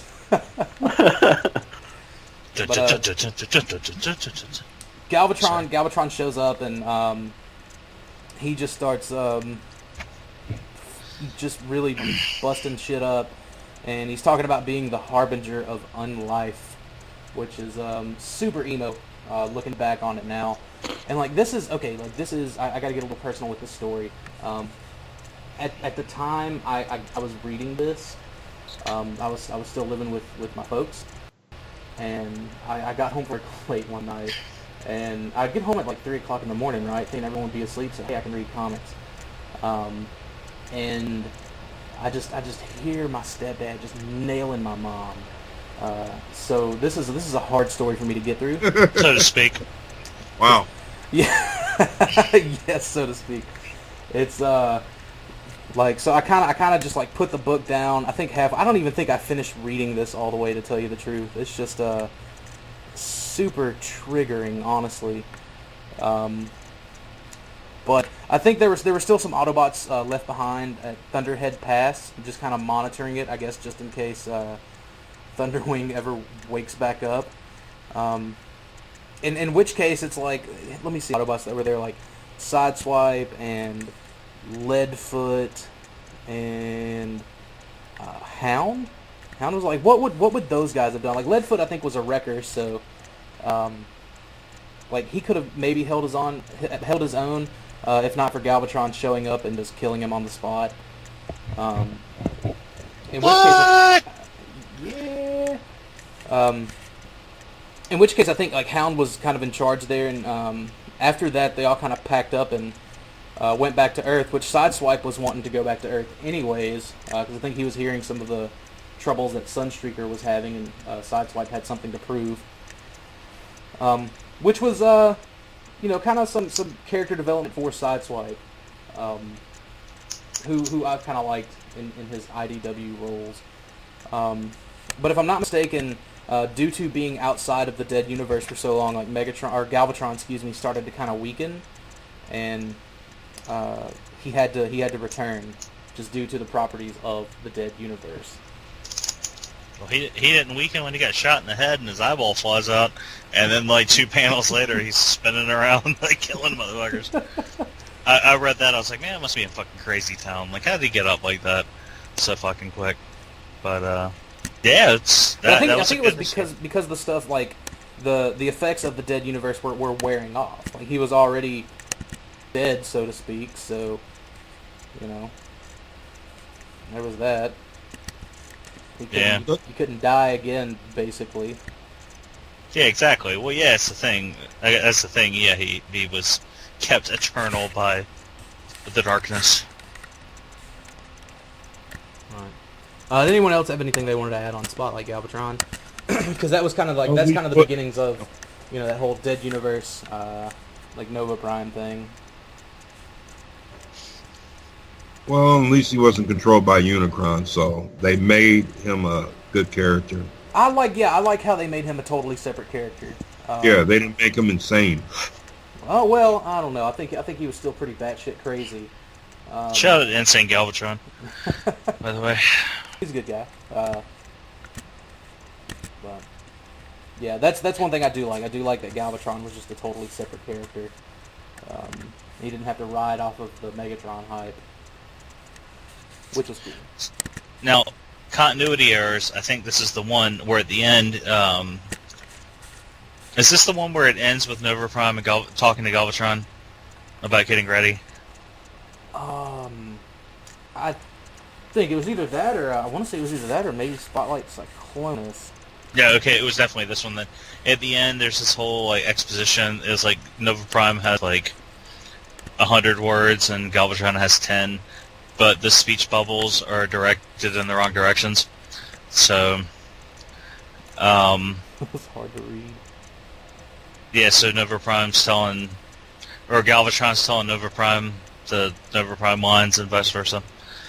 It was, yeah, it was one of those things. And it was like the word bubbles, long, squiggly tails, like getting around artwork. So it was like really funny that they got it messed up. It wasn't like a simple, like, forgot to erase a line. Like, it was like they went out of their way to, like, arc these word bubbles. So, but anyway. I like So what's next? Oh, I'm sorry. No, I'm sorry. What's up? I was just gonna say I like how Greg's got all the info on the errors. I dig that. Well, I am a Transformers fan, so if I can shit on if I can shit on it, it pops up on my radar. So, Gotcha. And I never forget about it. So, Greg's just on TF Wiki now, just going through all the error sections of the comics that we're talking about. I'm going through TF Wiki correcting all the error sections. Get it straight. Dude, so true. That brings us to Spotlight RC, which this was a very, very... The most controversial Spotlight. No, this guy, that shit crazy. This got Simon Furman into so much, I say trouble, but the fans, oh my god, I can't believe he's such a womanizer, you know, like... Oh my goodness. You know, oh man, like just reading all of the outrage online regarding this issue, I was like, really, guys? Like, if anything, he made the character like more dynamic. Like it started out with her being locked up in Garrus 9 because she's brutally like dangerous. She's like killing shit, and anyways, I think let's see, what happened where Fort Max just looked the other way and let her go. Was it Monstructor? Yeah, Monstructor. That's right. But she ends up following them back to the Gorlam Prime area, doesn't she? Yep. And you know, but before all that, I'm kind of getting ahead of myself. I want to say was it Fort Max that he asked her, he was, you know, hey, what's your problem, chick, or something like that. And she's just like, you don't even, like, she goes, the thing that's pissing me off the most is, like, you don't even know you're doing it. You know? He was like, what's your problem, lady, or something like that. Yeah. And she was like, my problem is you don't even know what you're doing, like, to make it a problem. Because no one knew that she was experimented on by Jaxus. She used to be a dude. She's the first Transformer, so to speak. Which, like, you know, that was... For back then, I think that was really, really solid writing. To kind of go that route with RC as a character. And then after Jaxus operated on her, he just kind of tossed her aside. He was like, well, whatever, I made a female. You know, let's keep going with other science and shit. She didn't fit his idea of what a female should be, which is the important part there. That's why he threw her away. She didn't fit his image. Or she didn't fit his image of what he was trying to create. He was kind of old-fashioned. He just he wanted a baby-making cooking machine. He wanted a toaster, and she turned into a car. Like, you know, with swords. With swords. I thought it was funny, like, so many people, like, extrapolated so many things from Spotlight RC, like, oh my god, Simon Furman thinks that, like, women are just, you know, inherently, like, flawed creatures, and, like, there's so much uproar about it that, like, people were obviously projecting their own, like, insecurities onto the narrative. Rabble. Yeah. Just like with everything. Hey, it just shows that the Transformers fandom is ahead of its time, because there was social outrage before it became the in thing. It's always outrage. It's always like that. I just laugh up here at it. It's just pretty sad. Pretty sad. Well, I think some things deserve outrage, and then some things don't. And I think it's drawing a line between what's important and what's not. That people tend to lose sight of. But Actually, I met Simon Furman back in 2003. no, you didn't. We had a con in Chicago. Very nice dude. He really is. Cool. I met him in 2012. He's just like nice as can be. Yeah, and when I met him, he signed my Armada book, which had the Starscream cover on there. So, the dude is pretty cool, And man, to me, it was an honor for me to meet him. Talk to him, and the dude is talented, writer, TV writer, you name it. Shout out to Death's Head.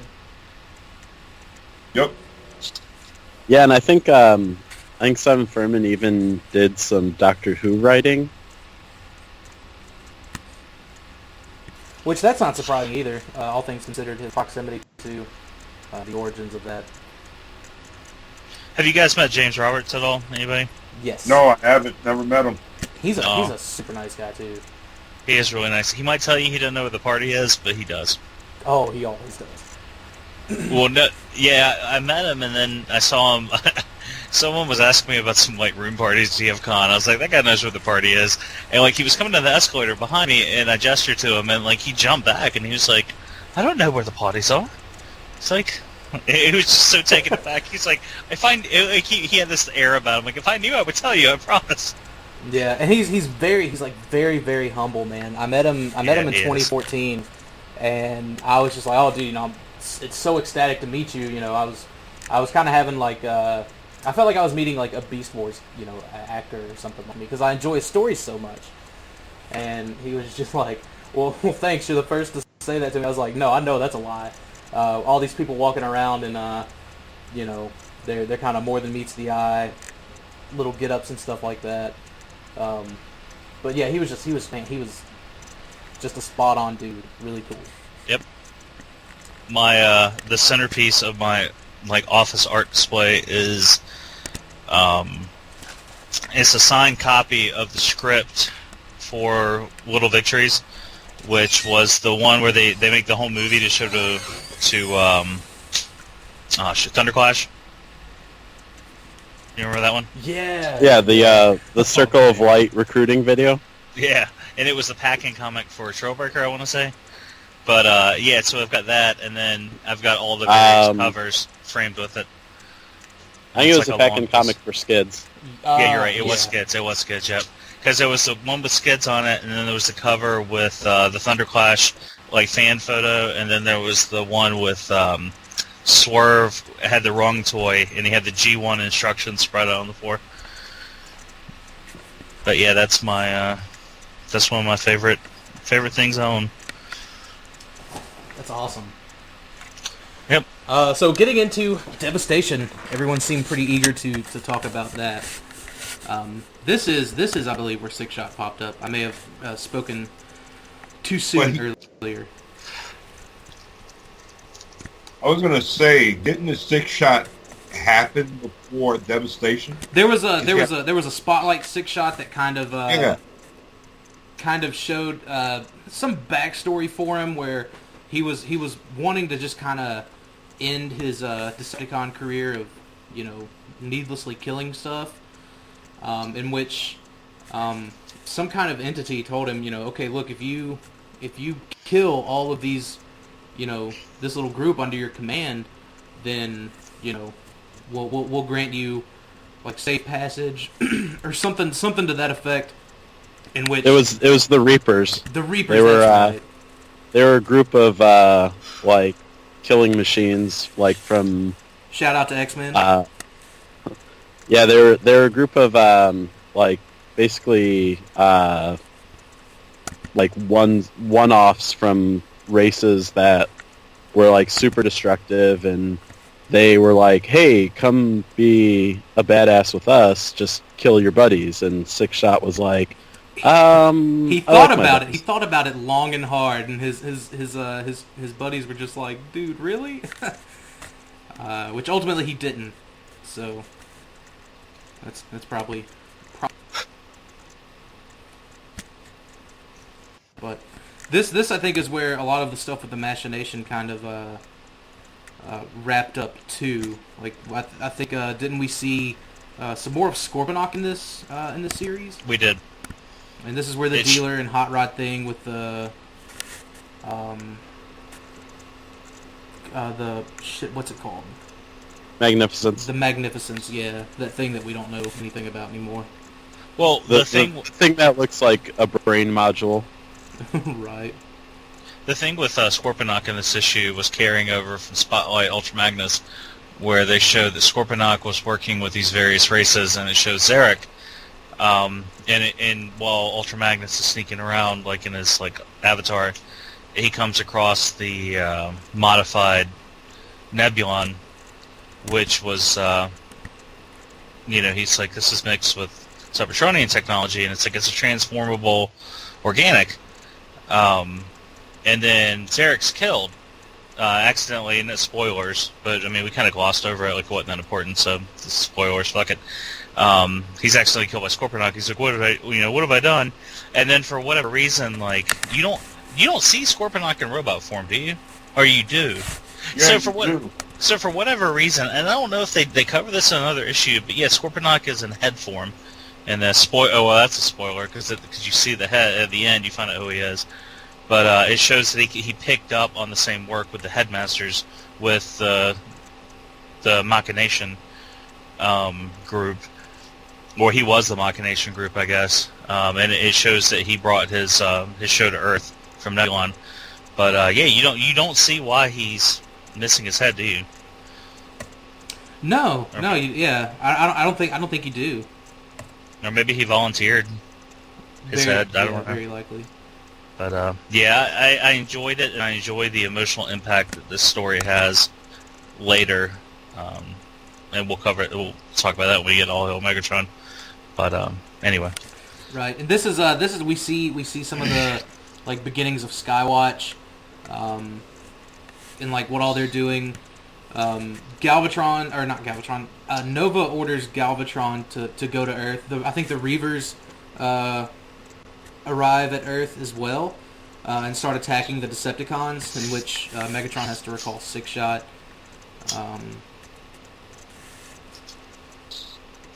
And then Galvatron promptly, dispatches them all and was like, "Oh, hey, that plot point's done." Yeah. And then he just like backs away into the shadows. Which is pretty cool. Like what was the leader of the Reavers? I can't remember his name. I don't even know if they had a name. But he's like, yeah, I think they did have names. But he's like, you say you're a harbinger of death, and then you affect him with the darkness, and he's like, be one. And he starts like, and then it's kind of like the hate plague, except it's the death plague. But yeah, that was pretty cool. I think that was a throwback. I mean, I like to think that was a throwback to G1 as well, but it might not have been. It might have been a coincidence, but I still appreciated it nonetheless. Yeah. Yeah, this was. I was gonna say, yeah. Did anyone else have anything they wanted to like really touch on for Devastation? Yeah, I mean, again, like with the headmaster thing, like this just seemed like this is another instance where it seemed like a few people got a hold of a license and they didn't expect it to go past a certain number of issues, so they tried to shoe in as much as they could before it was canceled. Yeah, it does have a lot going on. Actually, the reason it has that feel is because Simon Furman actually intended for Devastation to run longer, but he got word that All Hail Megatron was taking over the continuity, so he had to wrap up like every story thread in 4 issues. Oh man, We didn't know that. Wow. Yeah, that certainly explains it. Yeah, so if I can summarize Devastation in like 5 sentences. Skyfire uses the cradle technology from Bludgeon to override the Guardians of the like points that would have brought about the expansion, and then everything gets wrapped up, and then we get All Hail Megatron. You know what? And also IDW, they made Six Shot a badass character. Gotta give him more credit's due. Yeah, they really did. He went from being a token Japanese character to someone with some actual story, which is I like that. I like that IDW did do that, especially with a lot of the Japanese characters. Which I know Six Shot appeared in the last 4 episodes of G1, but he said his name and shot his gun, and that was it. Well, he was introduced as nothing but a badass in Rebirth, though, because Galvatron's like, show them the power of a one robot weapon, and he's like, he turns into 6 modes, and he takes on 6 different motherfuckers with 6 different modes, and then that was it, and he disappears. And it's like, buy this toy, but still, like, it's like, this guy's a badass, he only needs, like, this introduction, and 30 seconds of screen time. And then people couldn't find this toy anywhere. And then Six Shot was stepped on by Metroplex in IDW, and still survived and lived. That's badass.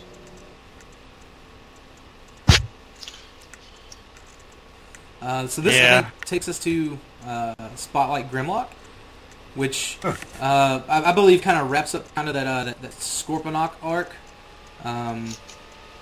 Because, let's see, the Skywatch decides they want to activate Grimlock, which evidently they dug him up. And they were trying to control him, and I think that's what made him brain dead, essentially. Like, they were working on his brain, trying to control him and stuff like that. Anyways, he ends up having a run-in with Scorponok, and Abraham Dante was his headmaster. That's why he had the head mode. Anyway, Scorponok tells Grimlock that the Dinobots are dead, and he's on like Magnus's list of dudes to arrest, and he was trying to get Grimlock to join him and taking over the Earth and undermining Megatron and all that. At which point Grimlock responds with a swift left hook, which is nice. Yeah, pretty awesome. And I think Grimlock had a couple of flashbacks to the Dinobots in this episode, and because apparently Scorponok had them cornered on a planet, did some damage and stuff like that. I can't remember. Did Grimlock actually kill Scorponok in this? No, he didn't. Okay. Oh. Well, and it may be later on, but what happened to Scorponok? Because I can never remember, and I was looking for it earlier when I was kind of skimming over everything. Is he just one of those dudes that disappeared? Yeah, I think he disappeared because I thought he was. Because maybe I'm jumping ahead because. What was the name of that series? Maximum Dinobots. Was it Maximum Dinobots? And see, I may be getting the two kind of confused too, since we are talking about Grimlock. Right, because like at the end of Maximum Dinobots, Magnus captured Grimlock. Grimlock kind of surrendered. Yeah, that's right. Right, That's why he ended up on Garrus 9. Right, and did now I'll freely admit I didn't read Maximum Dinobots prior to this episode, but Shockwave ended up on Garrus 9 too. Was he involved in Maximum Dinobots as well? Yeah. Yes. Okay. Damn, at least I can remember that. Yeah, they were part of that kind of deal, in which Overlord, I think, didn't Overlord just set both of them free? Oh well, we'll get to that. We'll get to that later. That's we'll be stuck talking about Sins of the Wreckers way too early, or not Sins, Last Stand of the Wreckers way too early. And I want to get the candles lit and the lotion out whenever we get to that. So Sunstreaker, like his Headmaster story arc, wrapped up at the end of Maximum Dinobots as well, right? Yeah, isn't that where they separated him and Hunter? Yeah, because then that leads into All Hail Megatron, which we'll talk about later. Right. It sucks because like we're alluding to these like bigger, better stories. It sucks like not being able to get proper, which in time, I guess. Spotlight Wheelie, I kind of wanted to touch on just for a little while. Massive continuity error. Holy shit, isn't it though? This and I think they kind of retconned this later on in RID, because I think it's a like time issue, like with time travel. Right, like because there's because Reflector is dead in Spotlight Wheelie. Right, and it shows how he died in much later later on, we see Reflector alive and well. But there's a list in Spotlight Wheelie, and Wheelie is like all the way on the bottom of the list behind Roller. But I think the intention was that Roller, they were talking about Optimus's little drone Roller, and not Roller as we know him from More Than Meets the Eye and Chaos Theory. Right.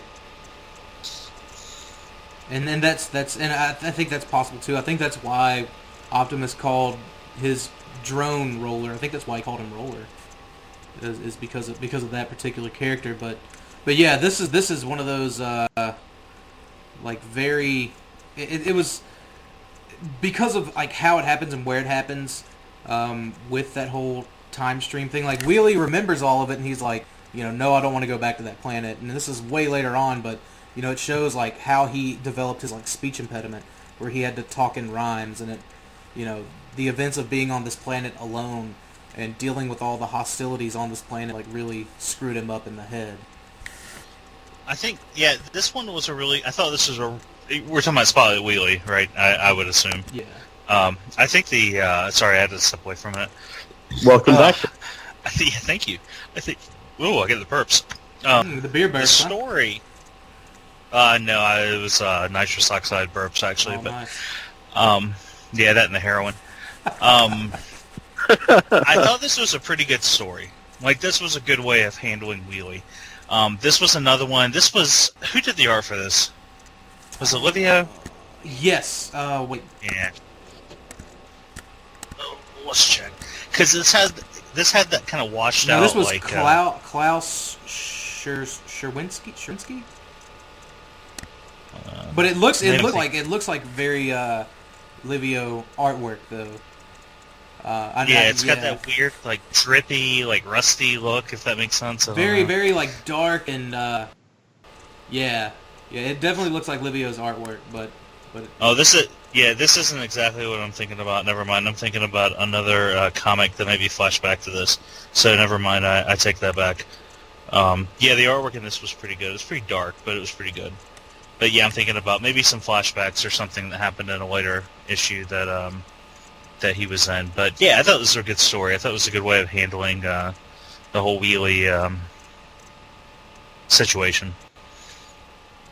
It's definitely one that stuck out. This was actually one of the first IDW books. I read a couple, and then I didn't read any. I read a couple when they first came out, and I couldn't keep up. And then I just happened to grab one, and it was this. And then, so it was like the first couple issues, and then this, and then I missed like all the stuff with the Infiltration with Escalation and Devastation and all that. Like, I missed all of that, so it was like, I think actually what I read was the first couple issues of Infiltration, and then all of a sudden Spotlight Wheelie, and I was like, oh, this is a weird series. But Anyway. Right. I think up next is Spotlight Cyclonus. We see some kind of modern day, like we see two kind of stories going on at this point, where the Autobot or Optimus, Prowl, and I think Ultra Magnus, they all go, or Ultra Magnus says he's going to Garrus 9, but something happened where he had to change course and meet up with Hardhead. Or was that Nightbeat meeting up with Hardhead? Because Nightbeat and Hardhead met up on Gorlum Prime, I believe. And Optimus and Prowl ended up going to meet with Fort Max and Jetfire on Garrus 9 because of some escaped prisoners, which I believe was kind of in reference to Monstructor and RC. But at this point, Sonus says he went to the surface of dead Cybertron and was kind of checking stuff out, in which he came to the realization that they could not survive outside of the dead universe without facing oblivion, with the exception of Galvatron. For whatever reason, Galvatron was the exception to that rule. Yeah, because they started to decay, right? Yeah, and Yeah. it was, yeah. Let's see. Other than that, I think that's it's kind of setting up more of the whole Nemesis Prime, starting the expansion properly, I guess. Like he's been close to re-entering the regular universe of the living universe, I guess we would call it.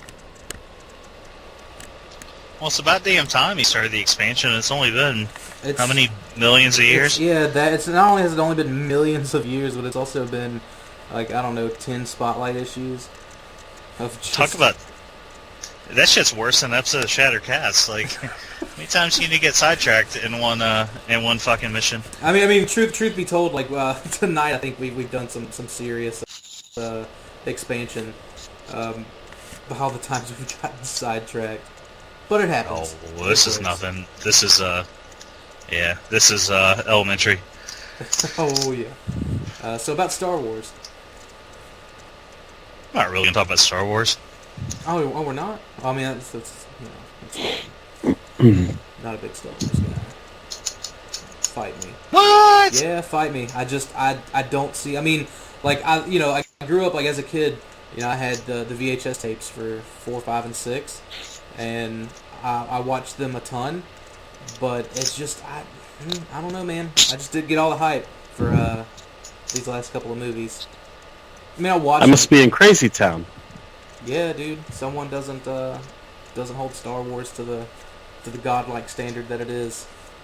I'm not saying it's bad. I'm just not crazy over it, I hear you, man. Some people have Star Wars, some people have Beast Wars, It's just one of those things. I definitely have Beast Wars. Beast Wars is best wars. I hear ya. It's like the Battlestar Galactica of Transformers, but is what it is. Shots fired. We got a man down. I was just trying to cross across like all the various science fiction, like between Transformers and the various space shows. I didn't want to bring Star Trek into it because I don't want Spiros to get mad. So. Yeah. Wait, what? Why would I get mad about Star Trek? I don't know. I just said that you were my way to get out of this conversation. So Spotlight Hardhead. This was this one was. I think this is another one of those kind of confusing spotlights. Like it goes back to the events that happened in Spotlight Nightbeat, because Nightbeat is concerned about his missing memories around the time that he was around Gorm Prime, which I think at this point didn't, like, the inhabitants of Gorlum Prime, didn't they call their planet Cybertron or something super weird like that? Like they like evolved technologically like super quick before the planet just kind of died and like no one was left on it. Well, like everyone's frozen on Gorlin Prime when they go there, Yeah, that's it. and they note that they seem to be evolving from organic to techno-organic. Mm-hmm. So, Beast machines. I guess like they're saying that it looks like Gorlin Prime is evolving into a second Cybertron. So like it's all postulating on Nightbeat's part. Right. Isn't this where Hardhead got stuck in the dead universe? Or didn't he get shot in the head too? Or was that Yeah. Okay, I couldn't remember if it was him or if it was Nightbeat that took a bullet to the head. But it was definitely Hardhead. Which it took them years to kind of make that whole full circle story too. It was I don't know, man. I wasn't really a fan of this issue. Truth be told, it just didn't do it for me.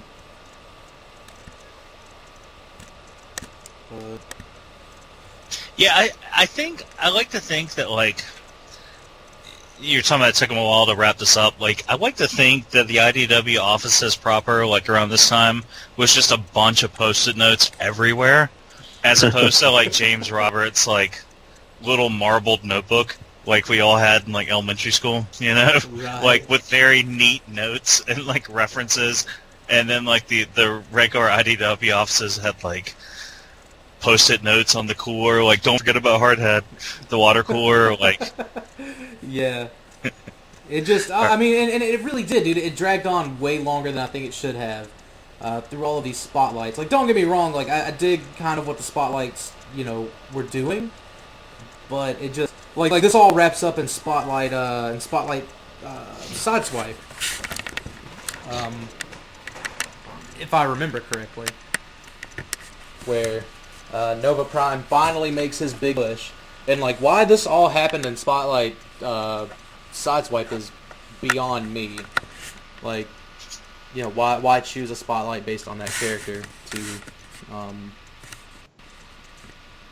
to do all this, to wrap all this up. Yeah, it comes back to the whole they had to cut their plan short because the 4 spotlights, Cyclonus, Hardhead, Double Dealer, and Sideswipe, were under the Revelation storyline. Yeah. Interesting.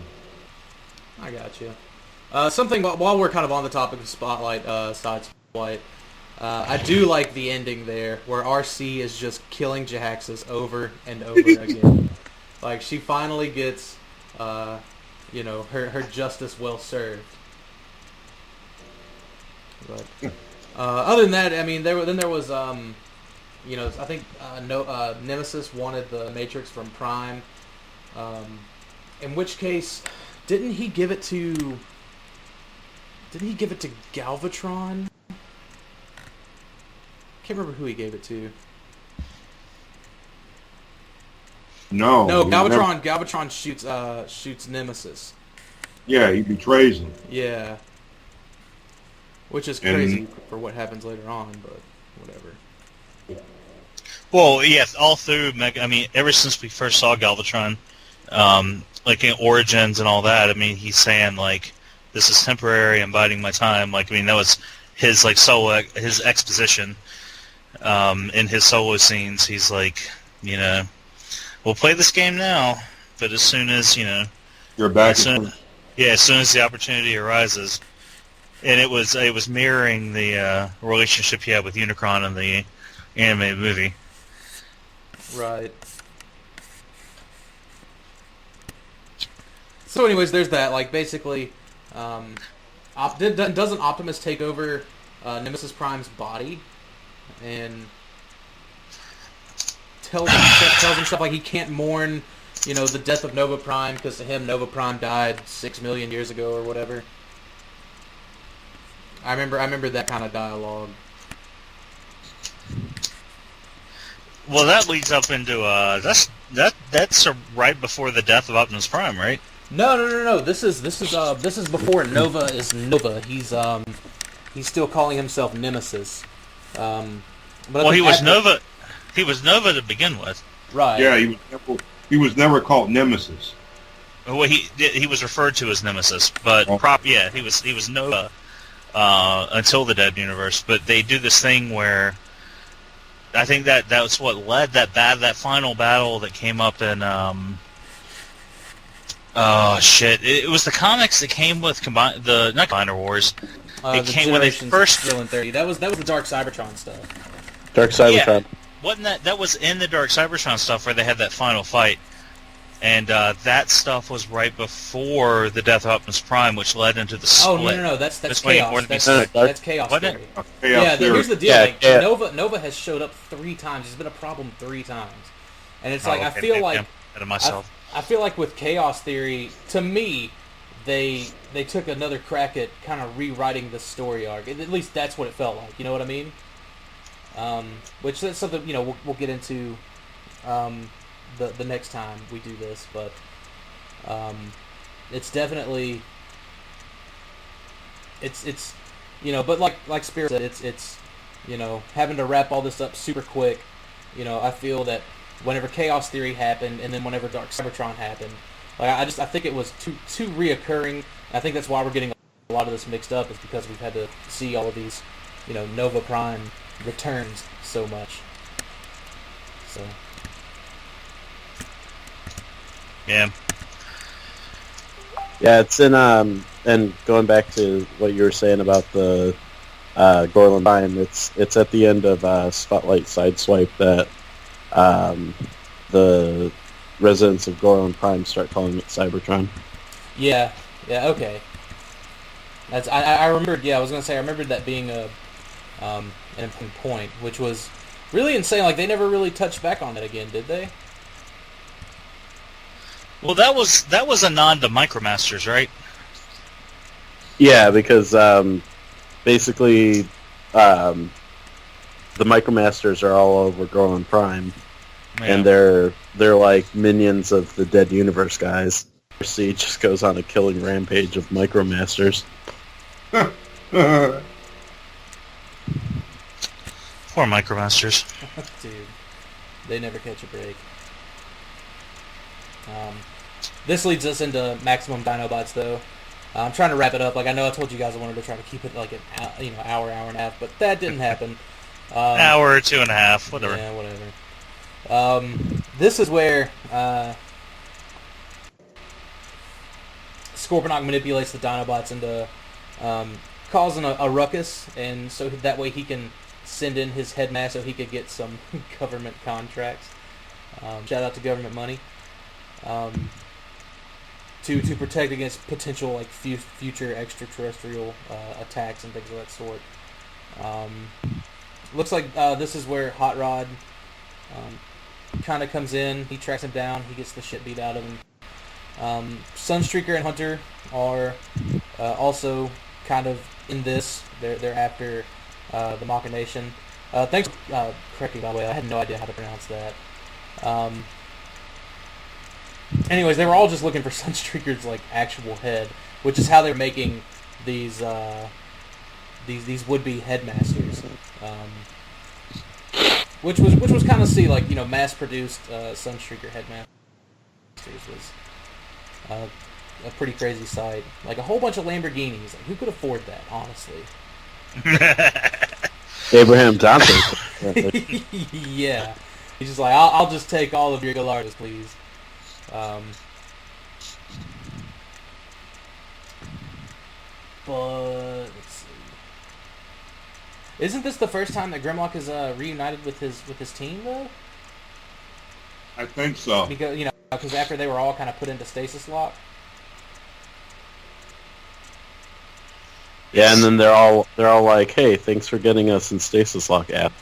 Yeah, they had some pretty bad blood there. And this is also where Shockwave gets arrested by Ultra Magnus,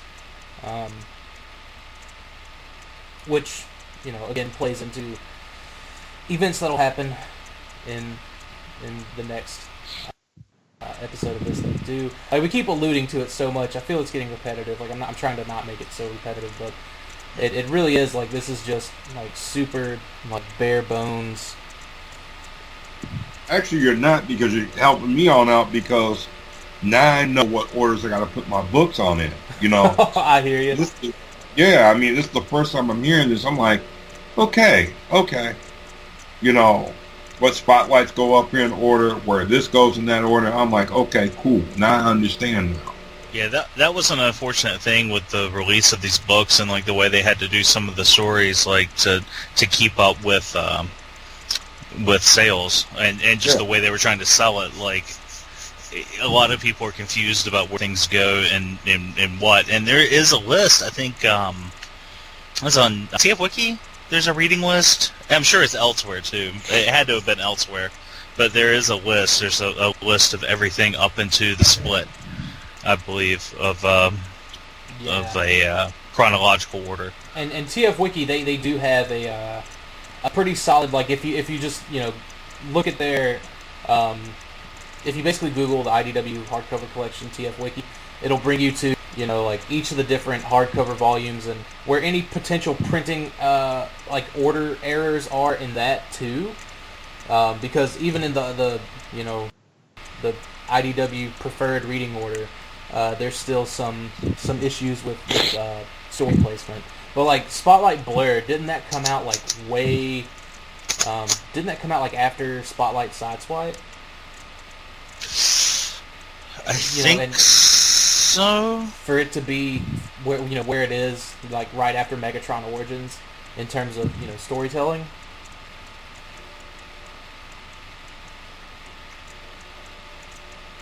Well, I mean, it's neither here nor there. Yeah. Oh, I'm sorry. What was the question? Spyros knows the continuity. Oh God. When wasn't Spotlight Blur released like after Spotlight Sideswipe? Like wait, which Spotlight? Blur. Wasn't it released like way after it really should have been? As far as releases go, I could not tell you when it was released. But yeah, I think it was released way after, and it was just kind of it was during a fill-in period before All Hail Megatron kicked off. Yeah, which makes that does kind of make sense.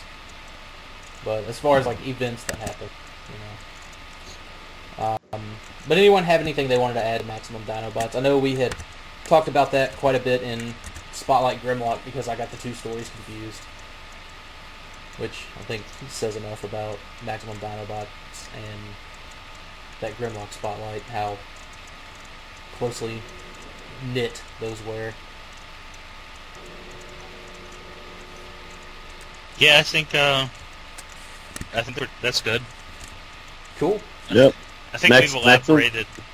Yeah, I think the way that like if we've unintentionally elaborated on future plot details, like when we started, that kind of like negate like a lot of discussion like here because we already which foreshadowed okay. it. Yeah. I mean I'm cool with that because it's hard not to because we've all sort of read the stories and this kind of attaches here. I kind of wish they wouldn't have done it so chronologically and would have just put it in like little sections. That would have made this so much easier. Well, we all know the meat and potatoes is All Hail Megatron and Last Stand of the Darkness. Yes, we do. So. Yes, we certainly do. But speaking of a little bit of pre-meat and potatoes, Drift. This is the Drift miniseries, he was a brand new character, which is something we don't really get a whole lot of. Well, we didn't at the time, at least. I see we're getting more new characters now. But this is he set a precedent when he came out, and his toy. They both set precedents within the way that new characters were done.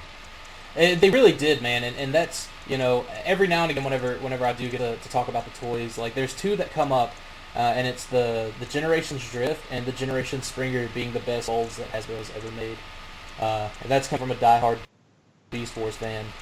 But that's a lie, because Generations Jazz is one of the best toys that Hasbro ever made. Shut your whore. Yeah, I don't know. Yeah, I mean it was pretty fun.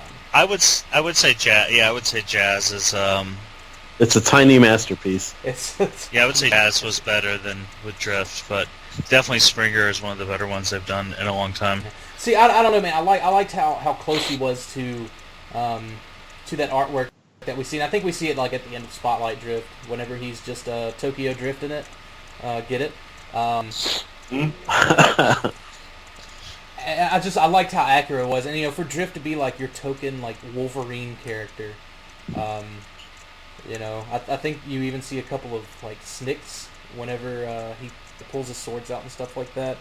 But long story short, this is about a Decepticon named Deadlock, who was a brutal killing machine. Like he was even more brutal than Turmoil, which we see kind of later on. The RID ongoing after the Deadlock and his Prime split. Turmoil kind of talks about Drift and his brutality on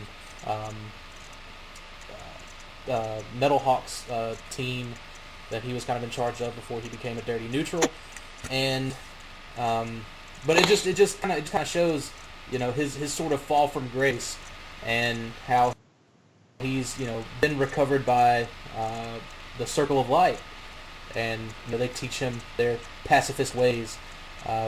Whenever he didn't know it, but he was kind of leading the Circle of Light, or he was leading the Decepticons to the Circle of Light, and that causes the guy that kind of vouched for him, whose name was Wing, to die, which was a pretty big bummer. Like I don't know, it was a pretty sad story, but I do. This is one of my favorite stories. Like this is, I think, a high note to kind of end on.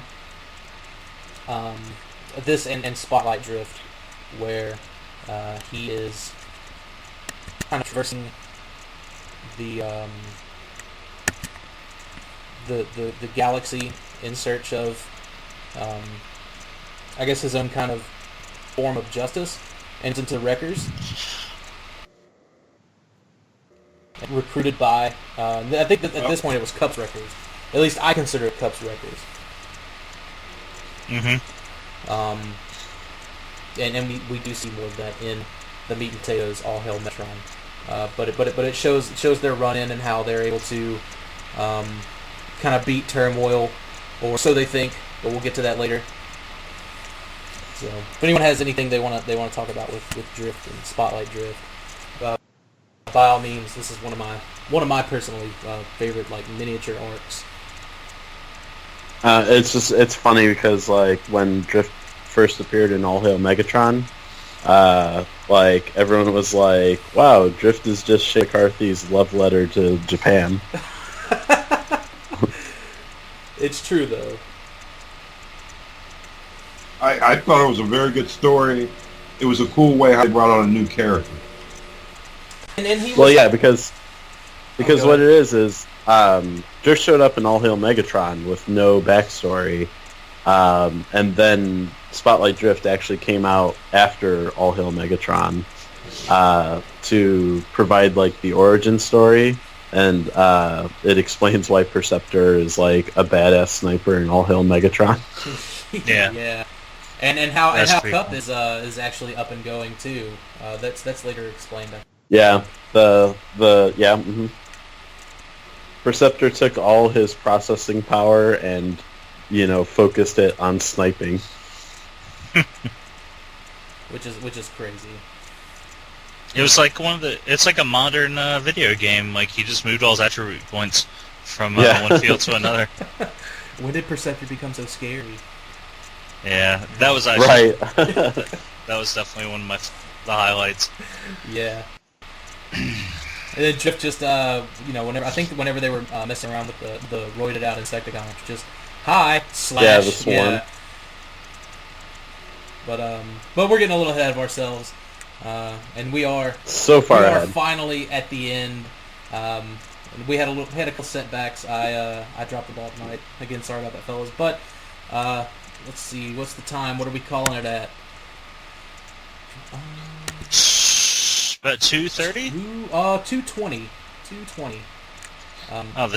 The time almost matches the time. Oh no, it's You guys serious? Wait a minute. What time did you got? What time is it? No, it's 2 hours. 12:40. Don't worry. Well, it's 11:40. Yeah, it's 12:40 my time, man. Holy shit. Oh yeah, I forgot.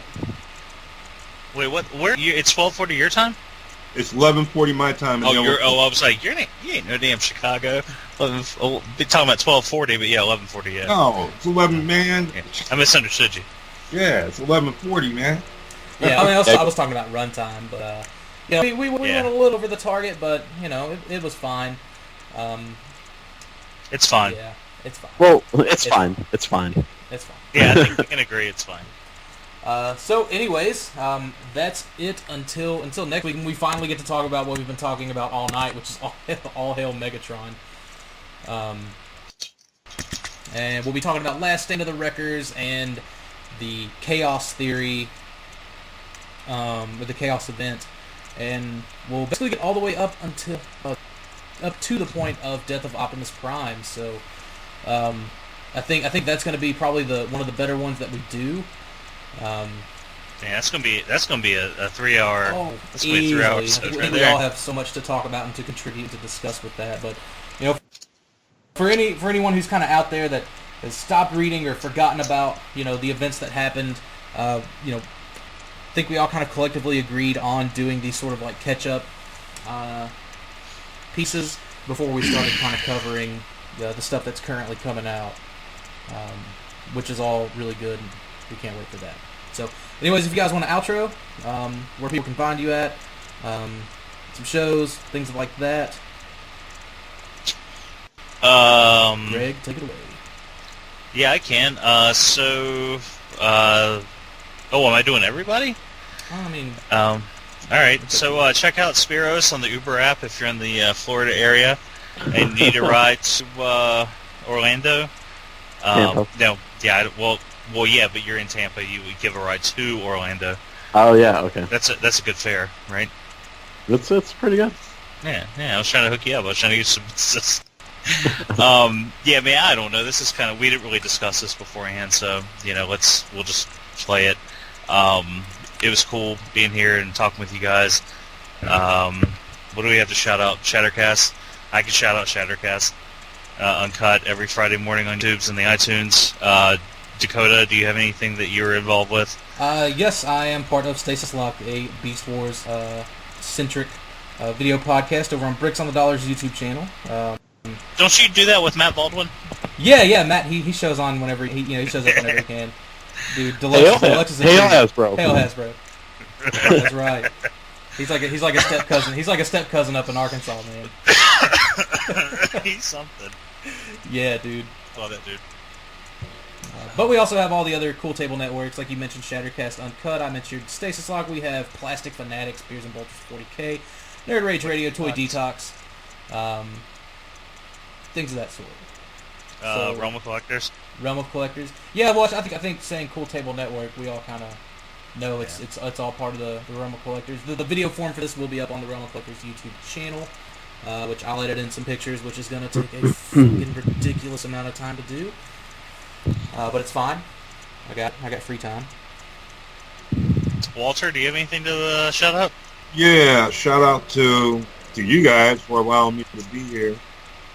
Oh man, thanks for offering to do this. It was kind of short notice, like put together. I always kind of thought about it. I was like, hey, who wants to do a comics podcast on Transformers comics? So yeah, like I said, been doing comics for over 35 years, so I'm like, okay, something I can do. Perfect. Shout out to comic collectors and to hardcore collectors. So all in all, it was a good night, very entertaining night. So thank you. No, just a real quick edit. I meant to say Enter the Realm as the podcast, not Realm of Collectors. Right. Into the Realm of Collectors. Holy shit. I did it first, so yeah. All right, good deal. Well, thanks to all of our audio listeners out there and all the video watchers that are watching the video form. Until then, we'll see you guys at some point next week. I don't even think we have a day set up for this. It'll just go up whenever it goes up, I guess. So, thanks for listening /watching. We'll see you guys later.